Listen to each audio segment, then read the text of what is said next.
Good evening, everyone. We are back with a slightly different video this week. Well, I mean, we've already done the Disney one, and It's in Disney some related. strange sense, this kind of almost is another Disney one. It's backed by them, unfortunately, but it's quite a special occasion. It's almost the 25th anniversary of Phantom Menace. They brought it out a little bit ahead of time at the beginning of the month, but this did come out, I think. Oh, trying to test my memory now. I think it was the 19th. Yeah, May the 19th. So a little bit ahead of time, but we're here to talk about it. We went to the cinema to see it yesterday. Most people went to see this thing at the weekend on, May the 4th, Revenge of the 5th, whatever you want to call it. We were Comic-Con in Liverpool. Well, I was there for the 2 days. You were there for the second day. And we've just been really busy, adult life. That's a difference 25 years on. It is all the I know. responsibilities we have now, 25 unfortunately. years ago, I wouldn't have been busy. No, and this is what I mean. In 1999 was a magical year. I remember it well. I was 6 years old. You were a little bit younger than me. Are you two 5. years younger than me? I would have been well, 4 or 5. Yeah. And it was quite a magical moment. So we went to the cinema to see it yesterday. It was actually the same cinema where I went to see it yesterday, where I originally saw it back in 1999. The name has changed, the brand has changed, the interior has greatly changed, but the building remains the same. So that was kind of nice. It was kind of nice to, all of life's worries just melted away yesterday Have the for employees 2 hours. changed? They're not a single employee that's the same. No, could you No. imagine? Yeah. Poor bastards. But yeah, Star Wars The Phantom Menace, 25 years on. We don't have a plan for this review. I mean, we never have a plan for the reviews. We just kind of shoot the shit and hopefully it takes its course. But it's going to be a mix of everything. So this isn't going to be like diving into the behind the scenes of everything and how it came about. And, there's millions and millions of videos probably online that talk about it in much greater depth than we ever can, and everything about this film has already been said. So this is just going to be really anecdotal, I think, a little bit of a trip down memory lane, casting our minds back to when we first saw it, our memories of seeing it for the first time, and more importantly, how it holds up 25 years later.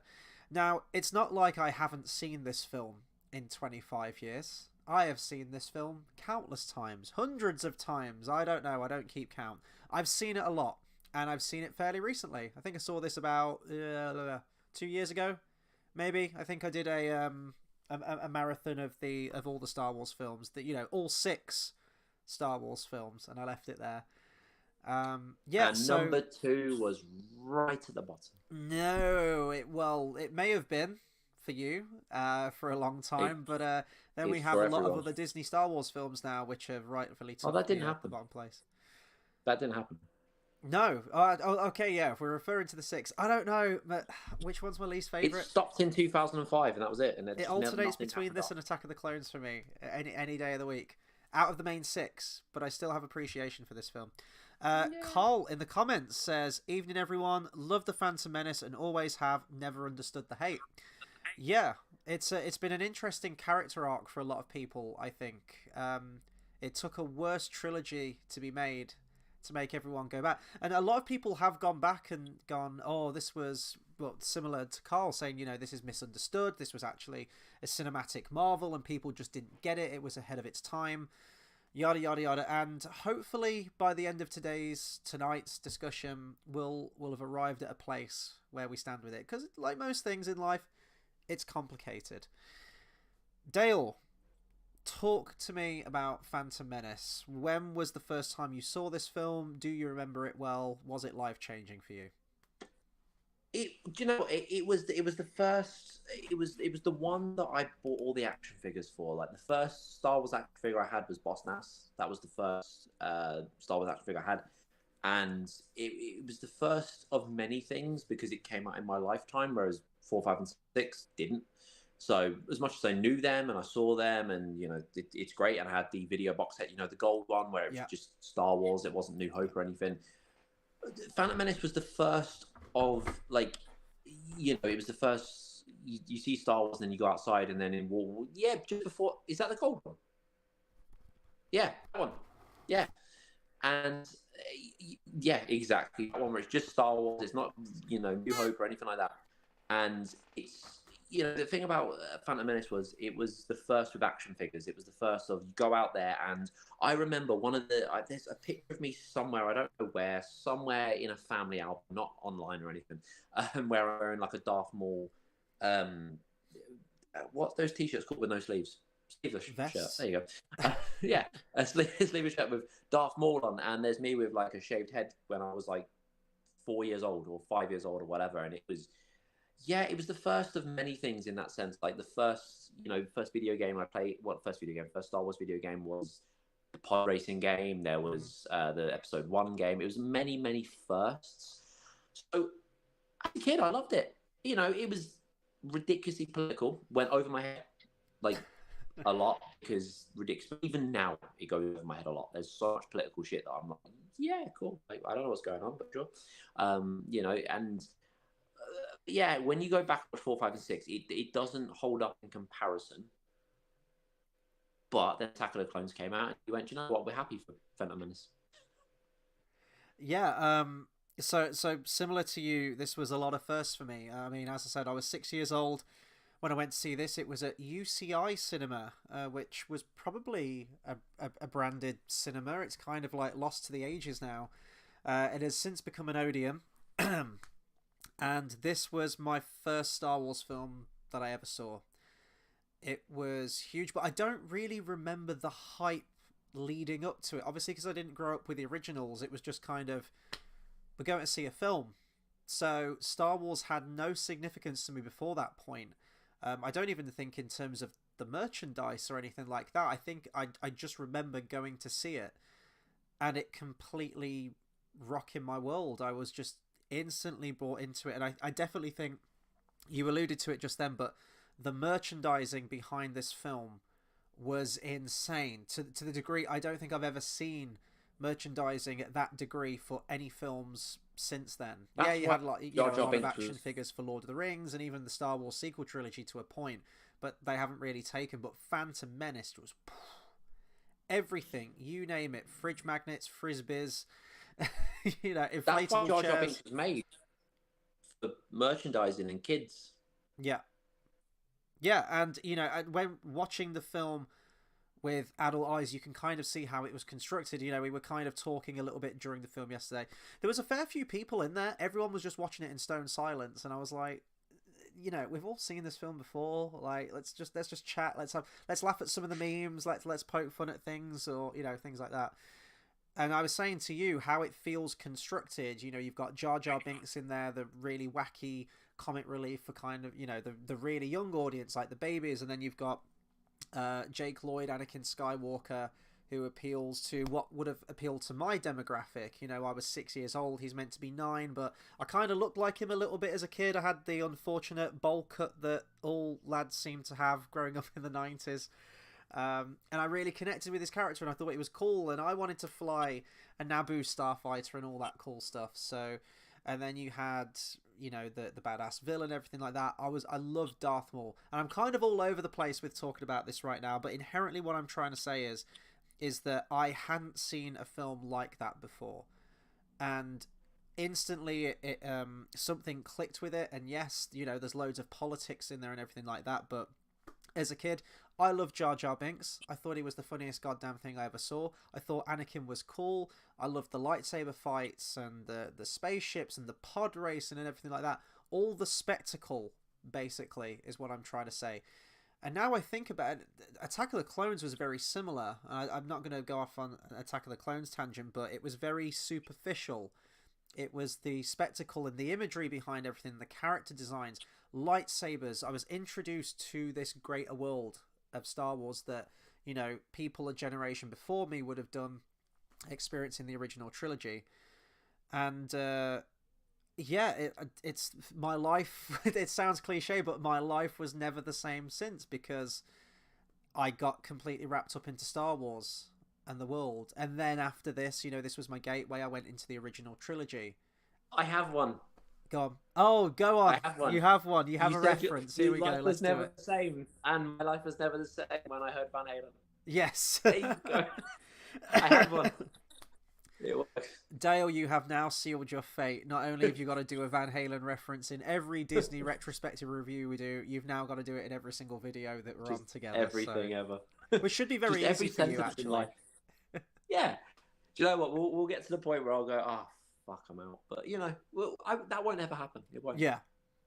We've got a comment from Carl here who says, we'll get into sort of like little bits like from the film about this, but he says, the controversy over midichlorians was ridiculous. It was no different than Yoda saying the Force is in the tree and the rocks and all living things.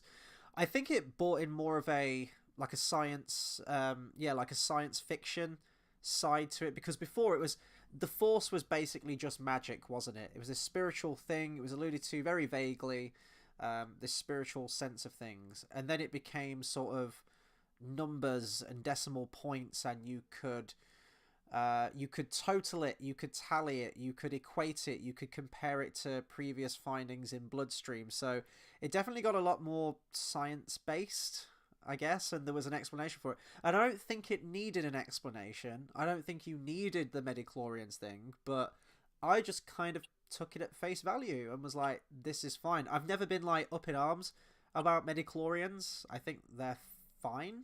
I just think that it didn't really need an explanation, you know? I really liked it, though.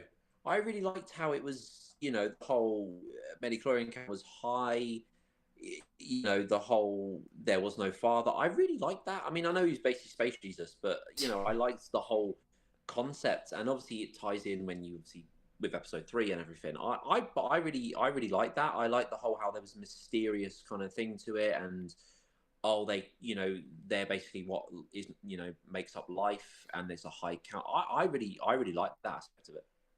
I saw an interesting. I actually can't remember what the name of the creator was of this video or where I saw this argument, but I remember seeing a video not too long ago making the case that Anakin wasn't an immaculate conception. When she says, when Qui-Gon asks who was the father, and she kind of pauses and says there was no father, he interpreted that as the father wasn't in the picture. Like he probably knocked her up and disappeared straight away. Like he just wasn't around for anything. And I thought that was quite an interesting theory, because I never thought about it like that. I've always taken it very literally that it was an immaculate conception, and I think, you know, the expanded universe, or legends, I guess, you know, you have to call them now, but I'm going to call it expanded universe, alludes, and even Revenge of the Sith from the opera scene where he says, you know, he could even influence the midichlorians to create life. It's heavily implied that he is Space Jesus, that it was an immaculate conception and he was born of the Force. And yeah, so I don't know if I like the Space Jesus thing and the prophecy and everything like that. It's classic storytelling, though, you know, like the whole prophecy, the chosen one, he is the one. But I don't know if, you know, some people say that Anakin's, and by proxy Darth Vader's, importance was inflated so much because he's just kind of he's just kind of a henchman, isn't he, in the original Star Wars? But by introducing this, and this was, you know, George Lucas's original intention, apparently from his page 1 treatment, was that Anakin was the main character, and by increasing his importance, that helped cement it as a saga rather than just a trilogy. By creating Anakin as like the main one, he becomes the main character not only in the prequel trilogy, but then by extension Darth Vader is also the chosen one, continuing on into the originals. Yeah, I mean, the thing is, I like the whole idea of that. I don't think anything was wrong with it. I don't think, yes, he was technically a henchman, but at the same time, it's one of those things where he was always that, you know, like you play a video game, you've got the henchman that's like the power one, and you fight him, and then the master's just kind of there. It's that kind of vibe. So he was always the strongest. He was always the one that made sense. You know, always like the main one. But I always did have not like a theory, but you know how obviously Luke comes from Anakin, but the chosen one, is it clouded and it's actually Luke? Like, I know technically Anakin's the one he, you know, throws Sidious, you know, through into the Death Star, all that kind of stuff. It technically is him, but I always thought maybe there's that as well.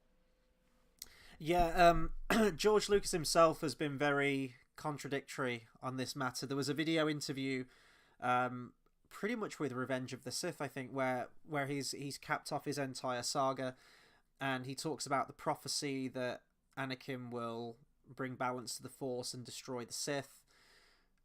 He says, Anakin becomes Darth Vader, he kills all of the Jedi, and then, he does bring balance to the Force at the end by eventually killing the Emperor. So, in his mind, Anakin is the chosen one. But I have seen some people say that it's Luke because his presence in the story is ultimately what is the catalyst for change in Darth Vader. Without him, he is... So Luke could be the chosen one. But then also, George Lucas's scrapped plans for the sequel trilogy, or rather Disney scrapped them. His treatment was that by episode 9, Leia was going to be revealed to be the chosen one. So George Lucas is kind of a bit of a hard one to sort of like track down in terms of a concrete answer to something, because it does change. There are contradictions there. I go with the fact that Anakin is, because of his importance from the prequels into the originals, but I can see how the argument could be made that it could be Luke. Yeah. Yeah, I mean, Anakin's still the one that throws, the Emperor off the thing, and he throws him into the Death Star and everything. So he technically is still the one, but it could be like you say, without Luke's presence, that wouldn't have happened, really, would it? Yeah, 100%. You know. You talked about the videos and everything back in the day. Thinking back, so much of the original trilogy was spoilt for me. I distinctly remember, and I mean, I'm an only child, and I was very spoiled. I was a very lucky kid with everything that was bought for me, and this was actually, not to get too deep into it or anything like that, watching this film yesterday, I was kind of taken back and just sort of appreciated my memories of the film, sort of, and my growing up around that age when the film came out, because I had a lot of merch bought for me. I really did. I was very lucky. I was very spoiled as a kid. And it was, it was the action figures. I remember, I'm not going to go down a laundry list of all of them, but some of my favorites were, it was like a comlink, like a walkie-talkie thing, and the action figures came with a little voice chip, and that's the thing that I had. Yeah. And you'd put the action figure on top of the voice chip and wave it over the walkie-talkie, and they'd say a handful of lines from the movie. And they did so many characters. They did so many obscure figures and the pod racing and characters in the background and whatnot. Do you know the funny thing about that? What? Up until right this second, I knew there was a way they worked, but I didn't know how. So right this second, I found out how they worked. I never actually knew. I knew it was a voice chip, and I knew something happened, but I never figured it out as a kid. So I now know how they work, but I never did until this point in time in my life, 25 years later. Well, there you go. You're never too late to learn something new. And a lot of them I did play with, but looking back now, when I was a kid, it always used to not upset me, but annoy me a little bit. So my dad was very much he'd buy the figures and he'd be like, but you can't take them out of the box. They'll be worth something one day. He'd say that all the time, but they'll be worth something one day. And some of them I would have to leave in the box, like the Lord of the Rings figures I bought. Well, I say I bought, he bought in the early 2000s are still in the boxes, and I could never take them out. So I'm just kind of playing with my action figures in cardboard boxes and sort of mashing them together. But some of the Star Wars ones I did open, but now I'm older, I can absolutely see his thought process. And yeah, going to Comic-Cons and things like that, they are worth a lot more money in the boxes. Like Stinky Pete from Toy Story 2. You got to preserve some things like that. So I know my brother said the same to me, but then I just opened them all as a little kid, and now I'm like, why did I do that? So essentially, to cut a long story short, I mean, I could talk for hours on this, but Star Wars was everywhere. Once I'd seen this film back in the day, the merch was everywhere. It surrounded my life. Me and my friends on the school playground would play Star Wars. We'd reenact Duel of the Fates all of the time. I actually split my best mate's lip in little school. We would have been about still 6 or 7 maybe, and we were reenacting Duel of the Fates. And I remember the exact move. Like we'd watched this film so many times we could quote it verbatim. Literally, we could pretty much quote the entire film. We knew all of the choreographed moves in the lightsaber fight. And I split his lip. It's right when Darth Maul's one-on-one with Qui-Gon Jinn, and it's right before he kills him. He kind of like smacks him in the face with a lightsaber, which catches him off guard, and then he spins round and stabs Qui-Gon. It was that hit to the face. I kind of like hit my mate in the mouth and split his lip. So many childhood memories from this film for me. It was everywhere. And then, as you said, it wasn't just that too. It wasn't the actual like toys and things like that. It was the video games, and I was kind of getting into video games around then. I remember Jedi Power Battles. I don't know if you remember that game. That was one that I played quite a lot. The Phantom Menace game as well was another. They just remastered.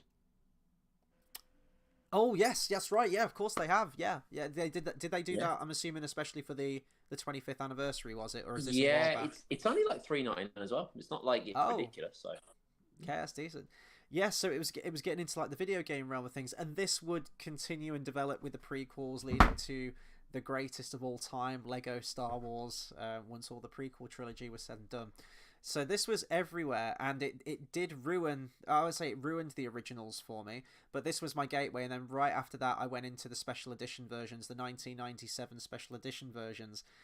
And I think even before I got those, my dad spoiled the original trilogy.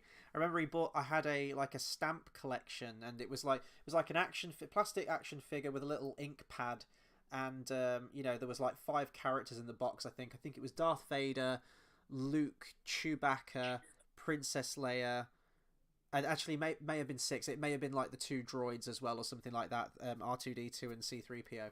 And they had like a little character face, and you dip the thing in the inkwell, and then you could put it all on paper or whatnot. And I was fascinated by Luke and Darth Vader.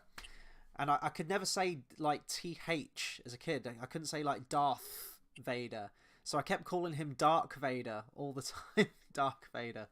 And my dad was like, you see him? Darth Vader, he's his father. So I always grew up knowing that, because that information was told to me verbally, even before I watched the originals, you know? It's like how I always knew Anakin was Darth Vader. You know, it's like one of those things. I don't remember where I was, but I remember specifically I said to my dad, I was like, "But how do we know Anakin's Darth Vader?" He's like, "Because he says it." And I was like, "Oh, okay." Yeah, like, it was just known. It was just one of those things. Exactly. So unfortunately, there was no moment in my life where I had that big, massive revelation of seeing that twist for the first time, like you see some people reacting to it. Yeah. Imagine that. In there. You're like, no, that's a thing. Really? But even seeing the videos on the shelf, like that growing thing, like I had Phantom Menace. Oh, do I actually have it down here? Is that... Oh my fucking god, I actually think... Hang on, bear with me. Is that Phantom Menace? I think that is a Phantom Menace. Oh my god, I didn't even know that was down there. I only just saw it out the corner of my eye. Here's my original video of Phantom Menace. Holy fuck. Wow, yeah, so... And we mentioned this yesterday. It was reclassified, wasn't it, as a PG? And we were like, nah. That's a U. It's a U. It's supposed to be a U, yeah. People get cut in half. People get blown up. People die. The death toll is catastrophic. But it's a universal. Yeah. So this on the shelf alongside like these movies. Obviously you can't see the spines. But it was that growing collection. It was like, okay, that's 1, and then it's going to 4, 5, and 6. Where's 2 and 3? And then a couple of years later, you get 2, and then it's like, oh my god, I need 3. So this was on heavy rotation. Heavy rotation. Because 2 was diabolical, and no one should be made to watch that. Well, I guess we'll have to wait for 3 years. 3 years until we talk about Attack of the Clones. Yeah. When we get the 25th anniversary for that one. You know what? That's the other thing that Disney did wrong. It was 4, 3 years 5, 3 years 6, 1, 3 years 2, 3 years 3. But Disney 2 years. Why? 1 year. Fuck with a formula. Why? 1 year. No, 2. It was 2 years. No, it was 1. It was 1 a year because you had. Yeah, no, but. I'm thinking episode-wise, like 7. I know, but in terms of a theatrical Star Wars film being in the cinema, cranking them out, they were cranking out 1 a year. 2 a year if you really want to split ends, with Solo and then The Last Jedi. That was a short amount of time, because you had The Last Jedi come out in the December, and then the May the following year you had Solo out as well. Do you know what upsets me? That Force Awakens came out on my birthday. Oof. I have the same birthday as Episode 7, and that makes me very sad. Oof. I also have the same birthday as Lord of the Rings, so, you know. There you go, that's better. Carl in the comments says, the making of documentary for the Phantom Menace is a fascinating watch and showed Lucas was just surrounded by yes men. I have seen that documentary, and yes, it's a very, very candid look at the behind the scenes of this film. You will never see behind the scenes footage like that again. It's very candid, as I say. There's a lot of finger pointing. There's a lot of yes men. There's a lot of people blaming other people for certain things. George Lucas himself admitted a lot of this is on Red Letter Media's video, but where he says like they do a screening and Rick McCallum at the back of the cinema is just kind of like, what the fuck did I just watch? And George Lucas says, you know, I may have gone too far in a few places, and he's talking to Ben Burt, the editor, and saying like, how can we make this work? And Ben Burt's like, it's gonna be fucking difficult, because you've got the death of a hero with Qui-Gon, you've got an exciting, thrilling space battle, you've got a slightly comedic scene. I think he says slightly comedic scene with Jar Jar and the wackiness there. And then you've got them trying to retake the palace. He's like, how can you cut between all of these things and have a consistent theme? But I was watching it yesterday, and I thought the editing was fantastic. Like, during the end, like, yes, there are a lot of endings. There's 4 different endings. You've got the Padme stuff with the with retaking the palace. You've got the big fight with the Gungans and the droids. You've got the space battle with Anakin, and then you've got the lightsaber fight. So there's a lot of stuff going on. But I was watching it yesterday thinking, how that's paced out, I think it works very well, with considering that they're all 4 very different tonalities. I don't know, I really appreciated the editing between all those different segments. Yeah, it was. Yeah, I mean, it's very Return of the Jedi in that sense. Yeah, but yeah, I never was a fan of it. I mean, I am. It's good. Return of the Jedi is better than Phantom Menace, but it's the weaker one of the great 3. That's what I will concede. It has its drawbacks, but I've always said it's my favorite to watch. It's just it's the culmination of the Luke and Vader stuff. It's always, even still, it's always my favorite go-to one to just throw on and watch when I just want to watch a Star Wars movie. Oh no, that's 400%, 4 easy. 4 is one you can just watch. I could just watch over and over and over again. Like, it's just the best. Like, yeah. But, better than 5. Yes, yeah. Well, 5, you got the cliffhanger end, and it's like, oh well, now I've got to watch Return of the Jedi straight after now. Yeah, I think the opening scene for Return of the Jedi is amazing. The opening scene, I will agree with 100%. But the end is. It's the second act for me in Return of the Jedi. I think a lot of people say that. It kind of sags in the middle a little bit with the Ewoks, where it's like, okay, what are we doing? But it more than makes up for it, in my opinion, with the ending. But hey, that's just me. But yeah, that Phantom Menace documentary, you will, especially in like modern Disney sense, you ain't ever going to get a candid making of behind the scenes like that now. Everyone's going to be, it's going to be Kathleen Kennedy like, oh, it was a wonderful family and everyone got on and everyone did such a great job. And everything was wonderful, and it's great. And Mark Hamill's just like, well, I didn't agree with what they did with my character, and then he feels like the knife in his back, and he's like, oh, but it was still great, and we made it work, and we made a really great product. There's always that veneer now with everything. No, you're never gonna understand the nitty gritty of everything. Whereas this was a different time for that, and it is a fascinating watch. I would recommend everyone watch the behind the scenes of this. If you haven't done so already. So the first thing, watching it again yesterday on the big screen that just made me feel right at home was the first few seconds of the film. And by that I mean the 20th Century Fox logo. It was like this, because to me, I know that's just a film company logo. That's all it is. But to me, that is synonymous with Star Wars. When I see that logo, I always think Star Wars, and the fanfare, because John Williams wrote the original Star Wars theme in the same key as the 20th century fanfare. It is like an overture. It's like a lead into the film. It gets you excited. It's that rousing kind of feel to it, and it was just wonderful. It was just, I was like, oh, this is the Star Wars I remember, even from that, you know. Yeah, it's one of those. It's part of the movie, isn't it now? Yeah. Well, it used to be. It used to be. Oh wait, yeah. It's what? No, it's still part of it. I don't care. 7, 8, and 9 just don't count. Yeah, they don't exist. They didn't happen. Yeah. Right then. So it's kind of the preamble. I know that I'm going all over the place with this, and I knew I would, talking about this film. I've talked about this film before, but there's always seems to be something new to say about it. 25 years on. Oh, I will say, actually, did you go and see the 3D version that they did in 2012? I did, and I was so upset with Yoda. I said this yesterday. The thing about Yoda was, it's when he talks about, you know, the famous line, you know, fear leads to anger, anger leads to hate, hate leads to suffering. Like, when he says that, his eyes widen as a puppet. We do not get that with the CGI. And it really pisses me off. Like, I hated that. I saw that in 3D, and I was like, I remember I went with my mate, and I turned to her, I was like, this is not okay. We can't do this. And then they did the thing, and then there was no widening eyes, and I was like, what the fuck is going on?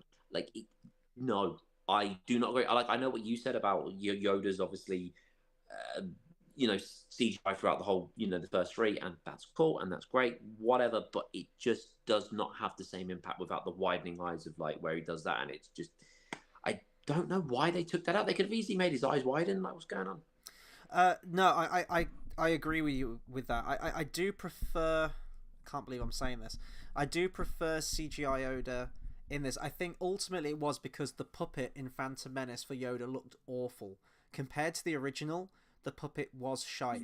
But because I've seen the film so many times, like you remember certain bits, like the way that his eyes widen in that. Like, most people wouldn't even give a shit about that, but I agree. Like, when he goes, afraid to lose her, I think. What's that got to do with anything? Everything. And, you know, you do get the facial expressions from it, and that is lost. That is lost in the CGI one, definitely. I think the only reason that I prefer the CGI one is, as I said, the puppet for Yoda in Phantom Menace really didn't look that good, but also it makes it more cohesive throughout that prequel trilogy, that all of a sudden he's CGI in Attack of the Clones, and then again in Revenge of the Sith. If you change it, you've just made him uniform CGI across the entire prequel trilogy. You know, but the thing that, you know, is it looked exactly like Yaddle. That's the thing. Yeah, you see Yaddle in the wide shot of the Jedi Council, and Yaddle isn't CGI. Yaddle's still a puppet. So, what gives with that? I think the biggest thing about Phantom Menace is, obviously I wasn't around in 1977, and I didn't see the originals when they first came out, so it wasn't that whole like, oh, I booked all the time off work, what the fuck was this? You know, that didn't happen. But the issue with Phantom Menace, the main thing, I think, is it's such... I wouldn't say a slow burn, because I think there's enough that goes on that it's not a slow burn, but there's so much political stuff that even now, you look at it and you go, what? Like, it's just so much goes over your head. Like, you have to watch it about 4 or 5 times before you understand it. Like Kingdom Hearts. You have to play it 4 or 5 times before you go, okay, I get what's going on. Yeah. And it's just, there's so many things that happen where it's world building. I know that. I know it's world building. I know it's very sort of like, oh, we explain the background. This is like, yeah, that's cool. That's great. But there's just a lot that's, you know, you've got to think, would it come across better as a book? Yeah, well, maybe, yeah. Apparently the story was so vast. And maybe there was more to the treatments and stuff like that we didn't see. The political stuff always did go over my head, even to an embarrassingly long amount of time into my 20s. I probably didn't understand everything about this film, because it's a lot. You know, you hit that second act when they get to Coruscant, and it's just like, I even turned to you yesterday. I was like, get prepared for about 20 minutes of non-stop politics. But you know what? Watching it yesterday, and I think the sequel trilogy has kind of outlined this to me. When the sequel trilogy came out, prequel hate was in the air, you know, kind of perpetuated by Red Letter Media. And I love those reviews, by the way. And there are some very valid points in them, even if I don't agree with them all. But everyone kind of hated the prequels. And even myself, like, I include myself in that. From all those videos and everything like that, it did change my perception towards them. And I was really kind of down on them. In the back of my mind, I was always like, I appreciate them because it got me into Star Wars and everything like that. But no, I was very much taken in by videos like that. And then as I've got older, I've kind of took a step back and go, well, hang on, no, let's think about this. Yeah, I agree with some of their points that, you know, the writing's not great, things could be improved, but a lot of the time through meme culture, I've actually come to really appreciate some of the dialogue and the style of the dialogue. Even if it is a little bit stilted, I kind of love it, warts and all, for that. But I was actually... The sequel trilogy did away with all of the politics, and it made the world feel so small. And I was watching it thinking, like, well, how do you explain the First Order arising? How was the Senate allowed this to happen? Yeah, and I was thinking of all these political things, and they didn't put them in the sequel trilogy because they thought people hate the politics. But watching this, it's so necessary to the world building. I was actually really taken in with the political stuff yesterday watching it again. But this is the thing, like, they, you know, because I read the whole, like, you know, the idea was when they bought Star Wars, they got George Lucas on, okay, so what kind of ideas have we got, what this, that, and all that.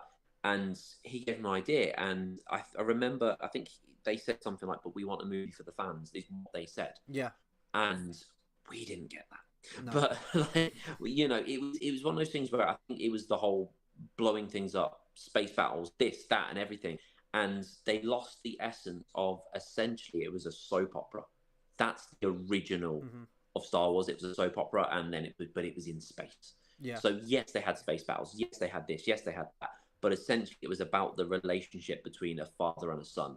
And then it was, prequels were, you know, how that person came to be that person. So yes, it was more space battles. It was more this. It was more action filled. Essentially, it was about relationships. It was about politics going on. Like, if you just watch a soap opera, it's about shit that goes on in that world and how people deal with their relationships. And that's what Star Wars was, which I think, you know, which the sequel lost. And they just didn't have that. You know, the sequel has many flaws. I could be here for 4 hours talking about the flaws the sequel has, but that's one of them. It just loses, like you say, it makes the world feel so small. And I think it's an important part of it. I just think the Phantom Menace, I wouldn't say, if you would ask, would I change anything about the Phantom Menace? Not really, you know, not fully, but, you know, make it a tiny bit more fast paced in the sense of it's very political. It's very like, okay, cool. Maybe look at it and go, do you know what? People are going to read the backstory. Let's release a book as well. Let's do this. People are going to read that. You don't have to understand the story, but you can if you want to delve more into the lore. Whereas I think the movie tried to delve too much, but that's just George Lucas is a big geek and he wants to, you know what I mean? Yeah. It's like when we were talking about, you know, books and stuff, and I was talking about you, I was writing a story and stuff, and you were like, you've got to come up with this and this and this and this, the lore and this and all that kind of stuff. And that's great. And I would love that. But then also you got to think, like, you know, when you release a movie, when you release all that sort of stuff, in 2 hours, is that the best thing to do? And I think that's just the one thing the Phantom Menace lost, but I still stand by the Phantom Menace is a good movie. Attack of the Clones is dog shit. Yeah, I think maybe the pacing is quite uneven to Phantom Menace, definitely. I mean, I was taken in by it yesterday, but it does kind of sag in the middle with that political stuff. And maybe it could be that it's fine to get that information across, but maybe that information could have been put across in a bit more of an engaging and interesting filmic kind of way. But even though I've seen this film many times, I was really giving it like my full attention yesterday, and yeah, as I say, I really appreciated that Senate stuff. And I know you haven't seen it, but probably the only good thing about Star Wars that Disney have put out, I mean, Rogue One I enjoyed at the time, but it's dipped. But Andor, fantastically written, well directed, and that's got like a bunch of Senate stuff and political intrigue and world building and things like that. And I'm like, this is kind of necessary, and this fleshes out the world, and it's something that was hugely lost in the newer films, because then you're like, well, I don't have an explanation for it. How did the First Order create Starkiller Base and a giant fucking space laser that can destroy not one but 5 planets at a time, all under the nose of the Senate? Like, how did they let this happen? Never explained. And it's, do you know what though? That's the stuff that needs explaining. Force Awakens was such a my dick's bigger than yours. Like, Yeah, okay, you could yeah. destroy one planet, but I can destroy five. Like, it was. That's just J.J. Abrams. That is J.J. Abrams. So you look at Episode 9 as well. Oh, well, we've got a fleet of 10,000 Star Destroyers, and this is the biggest space battle you've ever seen because more is better. And that was Harry Potter in space, though. Episode 9 was Harry Potter in space. That was, 7 was that's 4 again because we don't have any ideas to make it a good movie. Let's just copy what we know is a good movie. 8 was some bullshit that might as well have been forgotten. And 9 is Harry Potter in space. Like, we've got a few comments here from Carl. I just want to read these out real quick. And then, I think we'll probably jump into characters or something next. Carl says, Qui-Gon Jinn has some amazing lines. Quote, your focus determines your reality, and the ability to speak does not make you intelligent. He also knew that Padme was the queen. Yeah, I was actually, during that scene where she reveals herself, like, I am Queen Amidala, I was trying to look at the reactions for all the people in the crowd to see if anyone was, like, really shocked or if anyone was really nonchalant about it. And I was looking at Captain Panaka, and I was like, did he know all along? He didn't have much of a reaction, so maybe he knew too. I'm not sure. And then this is a big one that actually I wanted to talk about. Carl says, can we also appreciate Jake Lloyd as Anakin? He has some great scenes with saying goodbye to his mum, to offering himself to race the pod race at the dinner table. Thought he did great. Yeah, and I've always said that. I mean, Jake Lloyd got a huge amount of hate, which some have attributed to him kind of spiraling out of control. I think he's like battled with like schizophrenia and things like that, but apparently his mom says that he's always had it. But inherently this kid had it rough. A lot of people were bitching about him, saying he was awful. I think he did, for an actor of his age and the material that he had to work with, I think he did fine. And there are a lot of scenes that I really do think he turned in a genuinely great performance in with his line delivery. So I think initially at the beginning it's a bit stilted. Like, are you an angel scene? He's like, I heard all the traders and star powers, and he like kind of mumbles off. I still don't know what he fucking says in the dialogue there. I'm gonna have to watch that with subtitles. But yeah, the scene at the dinner table and other moments where Qui-Gon Jinn, one of my favorite bits, when he's preparing him for the pod race, and he says, remember, use your, feel, don't think, use your instincts. I love moments like that. And then the Force theme kicks in. John Williams is doing his bit. But yeah, the standout scene for me with Jake Lloyd is where he says goodbye to his mom. Like, he's really excited. He wants to go on this hero's journey. It's what he's always dreamed of. And then that moment of realization sets in as he's celebrating and says, like, but what about mom? Is she coming too? And the bit where he says goodbye to her outside, and he's like, I can't do it, mom. I just can't do it. Will I ever see you again? And things like that. That actually really got to me. It genuinely, John Williams' amazing, groundbreaking score for this as well, doing its thing. But yeah, I was getting a bit misty watching that again. I was like, you know what? Even though this film's criticised, and some people are justified in criticising it, there are problems with the film. But I was like, you didn't get anything like this in the sequel trilogy. Really, like, just human moments like this where, yeah, this is what Star Wars is about. And yeah, that seems fantastic. I've always thought that. Yeah, you didn't get anything in the sequel trilogy, though, did you? Just disappointment and hatred. That's basically. That's all I got. The music in that scene as well. I think it's called "Anakin is Free." In the complete score of Phantom Menace, that's one of my favorite tracks as well. It's really standout. It's really unique music. There's a lot of because. I guess he would have been doing the music for Harry Potter around this time, wouldn't he? Sort of like a little bit of a crossover period, maybe, or he would have been gearing up to do the music for it. So there's little bits of like similarities you can hear in there in the soundtrack with John Williams. But yeah, it's a wonderful piece of music, and yeah, Anakin was who I aspired to be when I was a younger, and I was like, oh, pod racing looks so cool. Vader. And he gets in the spaceship and he starts flying it. I'm like, yeah. Yeah, do you know what the great thing is? It was very video game in the sense of, when I don't know if you've ever done this, but when you're in a ship and you can just shoot and you're like, it's unlimited bullets, and you can just shoot shit, and you're like, this is so much fun. It's unlimited bullets. It's cool. And it's amazing. And it was just so like that. It's Yeah. every guy would act exactly the same. Yeah. Let's talk about some of the other characters then. So, I mean, Carl mentioned Qui-Gon Jinn there. Well, what's your take on Qui-Gon Jinn? Where do you stand with him?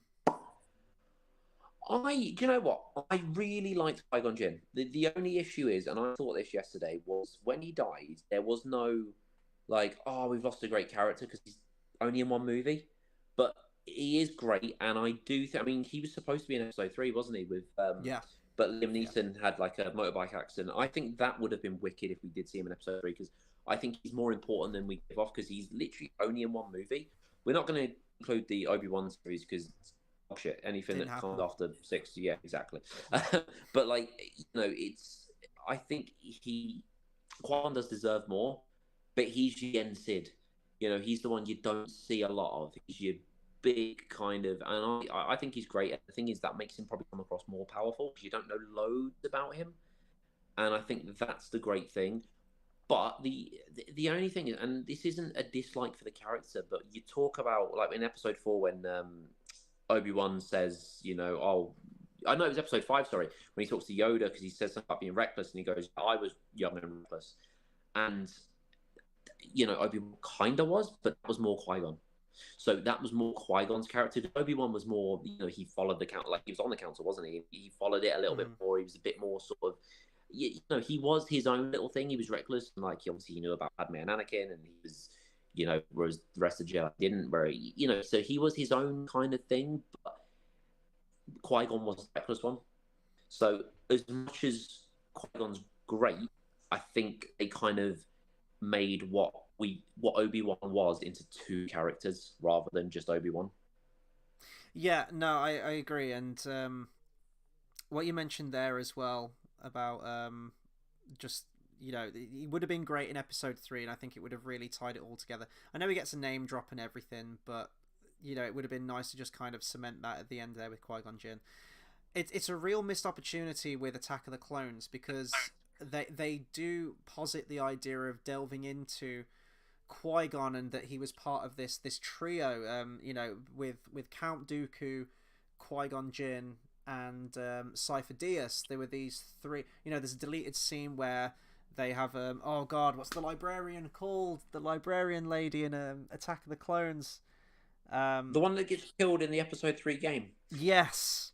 Fuck, I've forgotten her name. I'm a terrible Star Wars fan. I apologize. I've forgotten her. Jocasta Nu. That's it. There was a deleted scene where Obi-Wan's looking at a statue of I think it's Count Dooku, and she says, "Oh, he was an idealist. They all were, Qui-Gon and and that Count Dooku was, in affiliation with Qui-Gon and everything like that." And they could have gone into it a lot more, I think. And it's one of the pitfalls of Attack of the Clones, that you get all this interesting stuff, and the stuff that should be developed in the plot really isn't, and we focus on the stuff that's not important. Yeah, Carl says Qui-Gon was completely wasted in the Obi-Wan show. That's the thing. They literally had the keys to the kingdom. They had the most pivotal sort of middle chapter, bridging the prequel trilogy to the original trilogy, with one of the most, arguably the most beloved actor, beloved character of the prequel trilogy, with Ewan McGregor, Obi-Wan Kenobi. I haven't seen anyone say anything bad about Ewan McGregor playing Obi-Wan. And a lot of people say, oh, Hayden Christensen was terrible and Jake Lloyd was terrible, blah blah blah. No one fucking complained about Ewan McGregor as Obi-Wan. And you were bringing Hayden Christensen back as Anakin, Darth Vader. You could have had Liam Neeson in it. You could have had a lot more Liam Neeson. He was in it briefly. Oh yeah, he shows up at the end and says like, "Oh, took you long enough," and that's 5 it. seconds. That's the great fucking thing is, it as like a little stinger at the end. Are you fucking kidding me, Disney? Like, but the thing is, don't. Qui-Gon was the one that I'm not okay. I was not invented Force Ghost, but he was the one that knew how to do it. He was the first. Yeah. Well, when I say first, I mean Yoda probably did everything, like but like he was the one that taught Obi-Wan.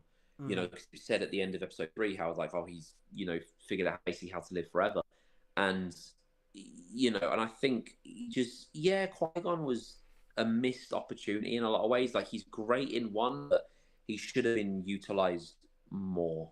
Mm-hmm. You know, his death in one, I think it's weird to think, you know, would his death in two been better? But it wouldn't have because of the way two played out. But I think we should have got more screen time because also the loss of him wasn't a big loss because he was only in one movie, whereas I think the character deserved a bigger loss. He's an interesting character, and watching it again yesterday, I mean, I love Liam Neeson's. I mean, Liam Neeson's fantastic anyway, but I actually really like his performance. Some people say he's like really stoic and a boring character.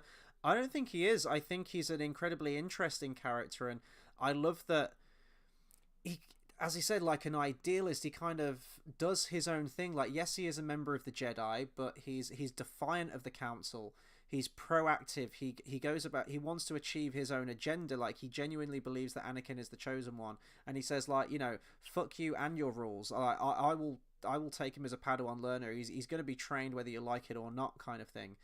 Like, he gambles, he takes bets and things like that. All of these things that seem very un-Jedi like, very sort of like you know, because Jedis are kind of like monks. Very much sort of doing his own thing and reckless, as you said. And I love that. It's a really interesting side of the character. Like the bit where he's trying to use mind tricks on people to get his own way. The bit where he changes the chance cube of Watto to benefit his own means. And even, you know, reading into this, you could also say that he really doesn't have much sympathy for Shmi Skywalker. Yeah, you could say that he tried to save both of them, but when Watto says, you can only free one slave, he's just like, oh, well, the boy then. You know, Shmi can just fall to the wayside. I don't give a shit about her because he is fixated on training this boy because he believes that this kid is the chosen one. The thing about, you know, Jedi mind tricks are great with the whole, when you just go, yeah, you will, and they go, okay, cool. They just kind of go with it. Like in episode 4 with the whole, you don't need to steal passes. Okay, I don't need to steal passes. Move along. It just happens. I kid you not, like that is an actual thing. It can work because I've done it before, right? Not in a political sense where it's been big, where it's like, oh, I will get into this. Okay, yeah, you will. But God, someone said to me something like, oh, I won't do that. I go, yeah, you will. They go, okay. Swear to God, it works. Like it's a thing, and it's great. And I remember I did it before. It was like ages ago. Someone, oh, I'm not going to do that one. Yeah, you will. They went, okay. I was like, I don't know how that works. Point is, it's real. It works. Like there's some truth to this. Well, I'm still one of those saddos that waves my hand in front of automatic doors, and I'm like, yeah. It feels so cool. I don't care. I don't care how sad it looks. A 31-year-old doing that. But I fucking love it. The thing is, though, it's supposed to. It works on weak-minded. Like that's the thing. It's the Jedi is supposed to be works on weak-minded. I think that's one of the things which I think is cool. Where like Watto goes, you know, when he was like credits was fine, he goes, no, they won't. But they so will. Was like, no, they won't. I think that's really cool, and it just shows that like Watto is like, you know, he's not some dickhead to piss about with. Like, and I really like his character. Yeah, I mean, there's bits with a Jedi mind trick that, to quote Red Letter Media, I may not have noticed it, but my brain did. But I just totally forgot about it. So watching it on the big screen yesterday, the bit where where Qui-Gon's talking to Boss Nass, and he's like, you know, we could use a transport. I thought he was just gesturing as a kid. I thought he was just using his hands, you know, gesticulating. But he's just like, we could use a transport, and then Boss Nass is like, oh, we sir give you the Unbongo or whatever. Unbongo, that's a drink, isn't it? That was like a juice drink or something, Unbongo. And then when he says about, oh, Jar Jar could be of some help, he's like, you know, your gods demand that his life belongs to me now. I never realised that was a Jedi mind trick, but yeah, it is. I guess Boss Nass is weak-minded. Who would have known? I thought that Boss Nass would be quite strong-minded, being a leader of, well, I was going to say being a leader of people, but I can think of a number of leaders of people that aren't strong-minded in our world. So, yeah, you know. I could talk about this for hours, but, you know, leaders of people, they're not strong-minded, but the gamblers and the ones that work, they are. So yeah, no, you might be on something there. Yeah, I think that is actually a really, really cool thing. Like the comparison between, like I said, leader of the people, are they the strong-minded one? Then you got the ones that work, like Han Solo. He would be the strong-minded one. Mm-hmm. You know what I mean? It's that kind of vibe, which I think is, you know, really, really cool. Yeah. Carl says, love Dave Filoni's monologue about if Anakin had been trained by Qui-Gon, he wouldn't have turned to the dark side. Obi-Wan was a brother to Anakin, not the father figure he needed. I mean, I have a lot of colourful things to say about Dave Filoni. Oh boy, I think a lot of people hail him as the new Messiah when I think he's absolutely terrible.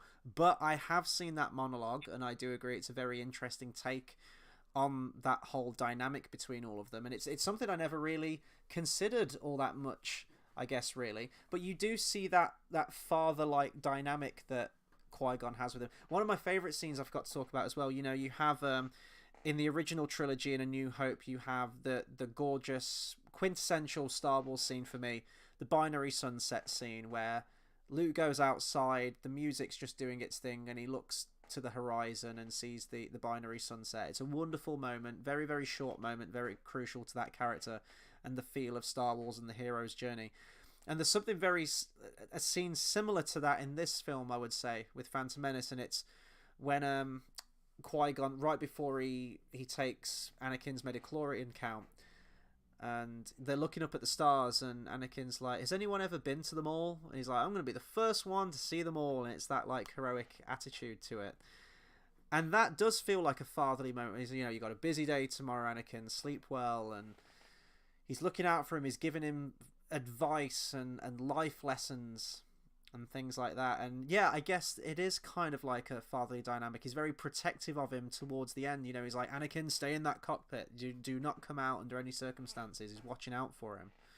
And yeah, it's an interesting thought. What would have happened if Qui-Gon had have survived and taken on Anakin as his Padawan learner? Would Obi-Wan have become the jealous one because he was like the favourite child, he was the apprentice, and now he's been pushed to the wayside for this new bit of stuff that's Anakin Skywalker. So, Do you know what? I don't think he would have, because he even says, like, when he says, "Oh, everyone's ready," he goes, "I am ready," like straight away. Like, I don't think he would have. I think he would have been, you know, on his own, doing his own thing. And I think there's too much good in Obi-Wan to do that. I don't think that's what he would have turned into.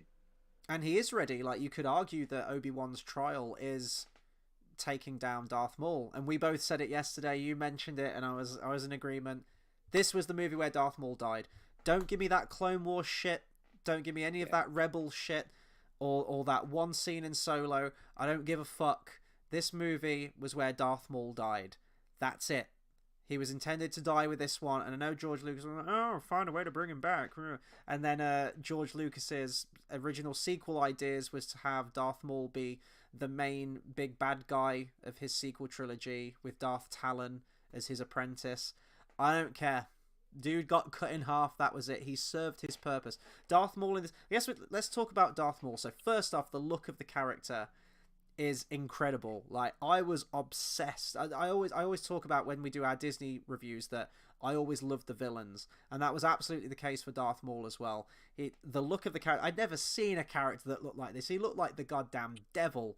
And I love the tattoos, and I had a Star Wars annual, I think it was, and Darth Maul's face was front and center. I had all of the like the essential guides and things like that. And I think I just saw Darth Maul's face so much that I actually memorized all of the tattoos. I used to do a lot of drawing when I was a kid, and sadly gave it up. But I was getting all right at it. In my opinion, as a kid, I was all right at drawing, and I would always draw Darth Maul when I was in reception class, or whenever it was when I was at school, year 2, year 1, whatever it would have been when I was 6 years old. I would always draw Darth Maul every single time. I was obsessed with the look of the character. I would always draw Mr. Popo from Dragon Ball. Nice. Yeah. He's a big black genie with big red lips, and I thought that was cool. And I wouldn't be able to draw Darth Maul with all that. But Darth Maul is, you know, it's great because we don't know anything about him really, and I think that's the cool mystery. But that's why you want to know more. So I've read a bit of backstory on him, like, you know, he is cool, and I do like that because you want to kind of know about someone that's kind of mysterious in a way. But you know, Darth Maul was the first, like I say, I had that tank top. That's it. Steve's top tank top. That's the one. You know, with Darth Maul on, and you know, that was like the first face of Star Wars because he was the first Sith that you see the face of, technically. So you know, I liked him, and I like the fact that you don't really hear him say anything. He says like 2 lines, and he's voiced by, what's his name from Shaun of the Dead? Isn't he? Peter Serafinowicz. That's the one, yeah, the guy with the weird last name. Yeah, but he's voiced by him, which is weird that he's voiced by someone that doesn't play his body. That seemed a bit weird to me. Like, I understand Elmo, like, he got a body. Like, I understand, but, like, why Darth Maul? Well, it to me it was kind of like the Boba Fett effect that everyone lost their minds over Boba Fett. Like they thought the character was so cool. He kind of become like a cult following almost as a character. And when you really analyze his exploits in the original trilogy, he's just kind of he barely has any lines of dialogue. In He's just another Empire bounty hunter. Strikes Back, took the world by storm, and then he's killed in the most anticlimactic way possible in Return of the Jedi. Yet the character had this huge, interest from people. They wanted to know more about him, and then we got expanded universe and stories and video games on the character, and to kind of fill in the gaps. And to me, I Darth know. Maul is very much a product of that kind of less can be more. Sometimes, like the impact that this character had from the look and the attitude of the character, the facial expressions. One of my favorite bits is where Darth Maul has just killed Qui-Gon or mortally wounded Qui-Gon, and it's just like that staring contest between him and Obi-Wan when you've got those weird red laser shield grid things. And Darth Maul's kind of pacing back and forth like a wild animal, and it's cool. Now watching it yesterday, he's not really a character, is he? Like there's no real dialogue with Darth Maul. He's not a character. So I won't go so far as to say he's a well-written character. He's just kind of an icon. He is the big bad. He is the big evil mean guy that the heroes have just got to take down at the end. So you are watching this lightsaber fight at the end, and there's no real stakes, or well, I guess there are stakes to it, but there's no sort of personality. There's no personal connection to the fight, and that's what I think is lost with certainly the lightsaber fight in this one. It is an absolute spectacle. The music, the choreography is wonderful. It's up there. Probably you could argue it's the best lightsaber fight in terms of its spectacle. But all the other lightsaber fights, the original with Ben Kenobi versus Vader, there's history there between the two, and it's like we meet again at last after all this time. You've got Vader kind of toying with Luke, and it's this, really desperate fight in Empire Strikes Back. And then, of course, you've got the really emotional culmination in Return of the Jedi. You could even obviously make the argument in Revenge of the Sith, Anakin versus Obi-Wan. Of course, that's a huge, massive clash of these two characters. But in this one, it's like, well, what really is Darth Maul? He's just kind of sent out to kill the Jedi, and that's it. We don't really get any personality from him. And he has a double-bladed lightsaber for some weird reason that's never seen again. He has this cool double-bladed lightsaber, and no one ever does the same. It's not that they thought that's a fucking good idea. They just went, yeah, cool, and that was it. And It's no one iconic, ever though. It's iconic to the character. I mean, you see them in obviously like the Legends stuff and like all this, expanded universe. But who was it that had one? Was it Knights of the Old Republic? The chick that teaches you, Sarah, someone like what is it? Sarah, someone I don't know. But the chick with the yellow lightsaber, I swear she has a double-edged one. Yeah, I think I know who you mean. I think in the Clone Wars, I think there was a Dexter Jetster Jedi, Master Krell, I think it was. I think he had two double-bladed lightsabers. So they've been used since then. You have the stupid fucking helicopter lightsabers from Rebels, the Sith Inquisitors. They just spin the lightsaber over their head and they fly like a little helicopter. I'm like, that's not how it works. That's just not how it works. I hate that shit.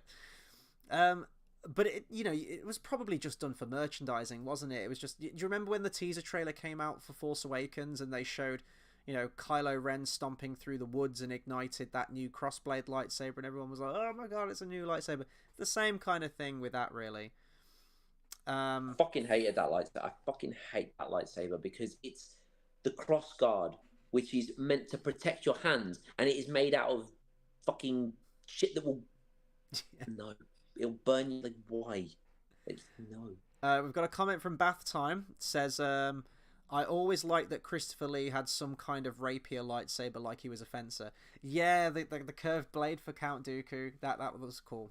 Yeah, I like that. That was very... this is going to be my Harry Potter kid talking. It was very... Bellatrix Lestrange had the curved wand. So... Yeah, it's very like the thing is that's a unique kind of like it's good that we don't see many of them because it's supposed to be rare. Hmm. I just think that the thing though about because obviously it's the hilt, it's not anything special. But the thing about double bladed lightsabers, you look at it and go, "That's a good design. Why do we do that? That makes us better." But they Hmm. never do it. It's weird. Yeah. And sort of jumping off from that and the look of things. I've always championed Phantom Menace as this. I think it's without a doubt the best looking of the prequels. I believe this was still shot on film. This one, it wasn't, it wasn't as digital, and I don't think with this one there is as much of an over reliance on CGI as there is in Attack of the Clones and Revenge of the Sith. This has a real great blend. Like I think there's a reason the CGI, in my opinion, still looks great in this film is that it's blended fantastically well. It's like the Lord of the Rings films in that they built real sets. There are props, there are models and things like that, and they've enhanced it with CGI. The CGI for this film was incredibly bold, and one of the reasons that George Lucas wanted to pursue the prequel trilogy in general and to come back for more Star Wars films was the fact that he thought, after Jurassic Park, he was like, right, okay, CGI is now at a level that I feel is, where I need it to be to tell the story that I want to do and make it as sprawling and make it as epic and visually engaging as I want it to. Jar Jar Binks, as far as I'm aware, is the first motion captured character. A lot of people give Andy Serkis from Gollum the recognition, quite rightly so, obviously, and Gollum is a much better character than Jar Jar Binks, don't get me wrong. But Jar Jar kind of got there first, I guess. And I think the character still looks great. I think he's blended well. Yeah, you could argue that some of the textures on some of the CGI has improved over time. Of course it has. This is 1999 and CGI really was still kind of in its infancy. There is so much in this film that still looks great today. 25 years on. The pod race looks phenomenal. Like the canyons and the camera angles. We'll talk about sound effects and the music and stuff like that later, but just in terms of a visual, the city of Coruscant, all of these places look absolutely incredible. And the thing that I was hit with yesterday was just the conceptual design for everything is on point. The look of the droids, the fact that there is so much new stuff. The prequel trilogy perpetuated by this film definitely has a unique visual style, very different, so totally different from the original trilogy. The original trilogy, a lot of the tech looked like it was rusty and dirty and lived in and things kind of falling apart. This is a different time in the galaxy. Everything's a lot more regal, everything's a lot more clean and glistening kind of thing. And you get that from the vehicles, that like the vehicle design is memorable, fantastic. The sound design of things. And I was looking in the background, like watching it on the big screen, I was looking at extras and aliens that I'd never seen before, and little, there's a moment where Newt Gunray's talking to the hologram of Darth Sidious, and there's these little sort of group of white droids, these tiny little white droids walking outside in the corridor. I'm like, they didn't have to put those there. Someone would have had to have sketched those, they would have had to have built those or programmed the CGI for whatever they are. Like, they didn't need to be in the background, but they enhance it. It's something different. And I was like, they've definitely got an entry on Wikipedia. Like, I don't know what the designation number of those droids are, but they'll be there. So I was just kind of blown away by that side of things again. Watching it again was the conceptual design and, reading about the film a little bit. They got zoologists to draw all the aliens so that they looked kind of believable, and they kind of are in a weird way as like a creature, how they look. They drew the skeletons and the muscular structure for Jar Jar Binks, and they got the stunt coordinator to design an entire new fighting style for the lightsaber fights in this, because they're completely different from the originals. And yeah, just the time and dedication in that really helps the world building, in my opinion, and it's evident on screen.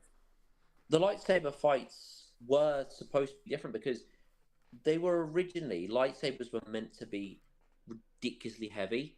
So that's why, like, first between Ben and Darth Vader was quite minimalistic, just because of CGI and all that kind of stuff, that they meant to be really heavy to hold. So, there was supposed to be that comparison between blasters and lightsabers. Like Ben even says, oh, it's less random than a blaster. But I know it's not mentioned, but George Lucas even said, lightsabers meant to be a lot heavier. So there's that kind of contrast. Which do you want? Do you want it heavier? Do you want it less random? But by episode 1, it became like, oh fuck, it's a laser sword. Let's just, you know what I mean? Mm-hmm. Yeah, yeah, and just yeah, the look of Naboo still looks fantastic. I just really appreciate the world building, and you can argue about the script, and yeah, the writing is a bit stilted in some places. The story could have been tightened. It could have been a lot more focused. But just in terms of transporting you to a world in a sense of escapism, this is so vastly different from the original trilogy, and that's why I applaud the prequel trilogy, because it does have an identity of its own conceptually. It really does. And then the new ones were kind of, oh well, we've got to have stormtroopers again, or we'll change their armor ever so slightly, but they're still stormtroopers. Oh, we've got to have another Death Star. Or we've got to have Palpatine back again. We've got to have Star Destroyers again. It's like, well, that would have been your opportunity to come up with completely new vehicles and totally new planets that we haven't seen before. Give us kind of like stormtroopers, but just radically change the design. And they didn't. They just fell back on, oh well, people recognize this stuff because we're trying to make a movie for the fans, i.e. a complete Xerox carbon copy of what came before, but just make it shit. Oh, and Dale's gone. He will be back in a second. I'll just take this opportunity to read some of the comments then before he jumps back in. And here he is now. There you go. Yeah, I was just saying, one of my least favorite characters in the sequel trilogy is Captain Phasma.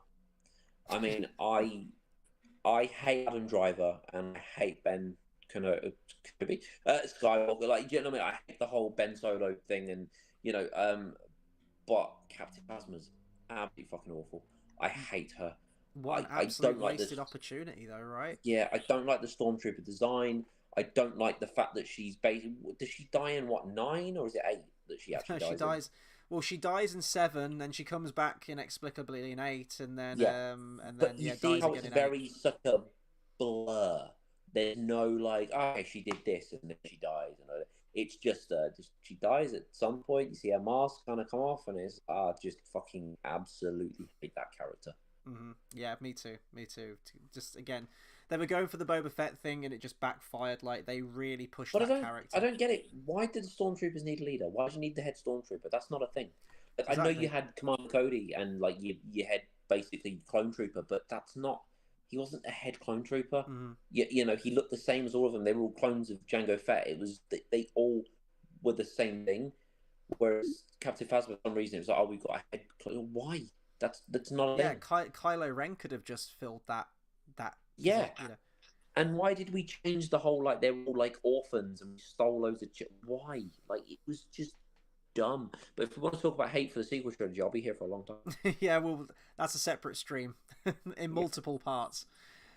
Carl says, pertaining to Phantom Menace, did notice a few errors, like when the Viceroy says, when the Queen appears on screen, at last we're getting results, and then says, you come before us again. Again, I've never even thought about that, really. I've just kind of, that's just the order and how it was said. One thing that I did notice, and I thought this was a new addition, but as far as I'm aware, I brought this up to JX Editor as well, my mate. I thought they'd added like a digital blink for the Nemoidians. I'd never noticed that as a kid. And one of the Blu-ray changes they made for Return of the Jedi was they made the Ewoks blink. They added like a CGI little blinking animation on them, which makes them terrifying, actually. And I was noticing the same with the Nemoidians. There was like a little quick sort of film over their eyes for their blinking, and I wondered if that was added in later, either for the 3D version or for this version. But maybe that was always there. I just never really paid much attention to it.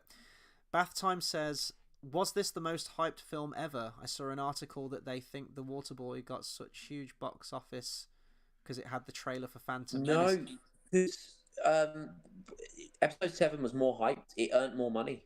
It was more hyped overall. I think Episode 7 was more... Adjusted for inflation, though?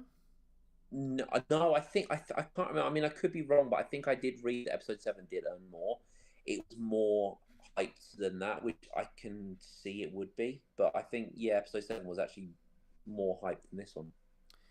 I think in total, Phantom Menace at the time got 900 and something mil, I think $924 million worldwide in its initial release. Obviously, with subsequent releases, it's bumped it over $1 billion.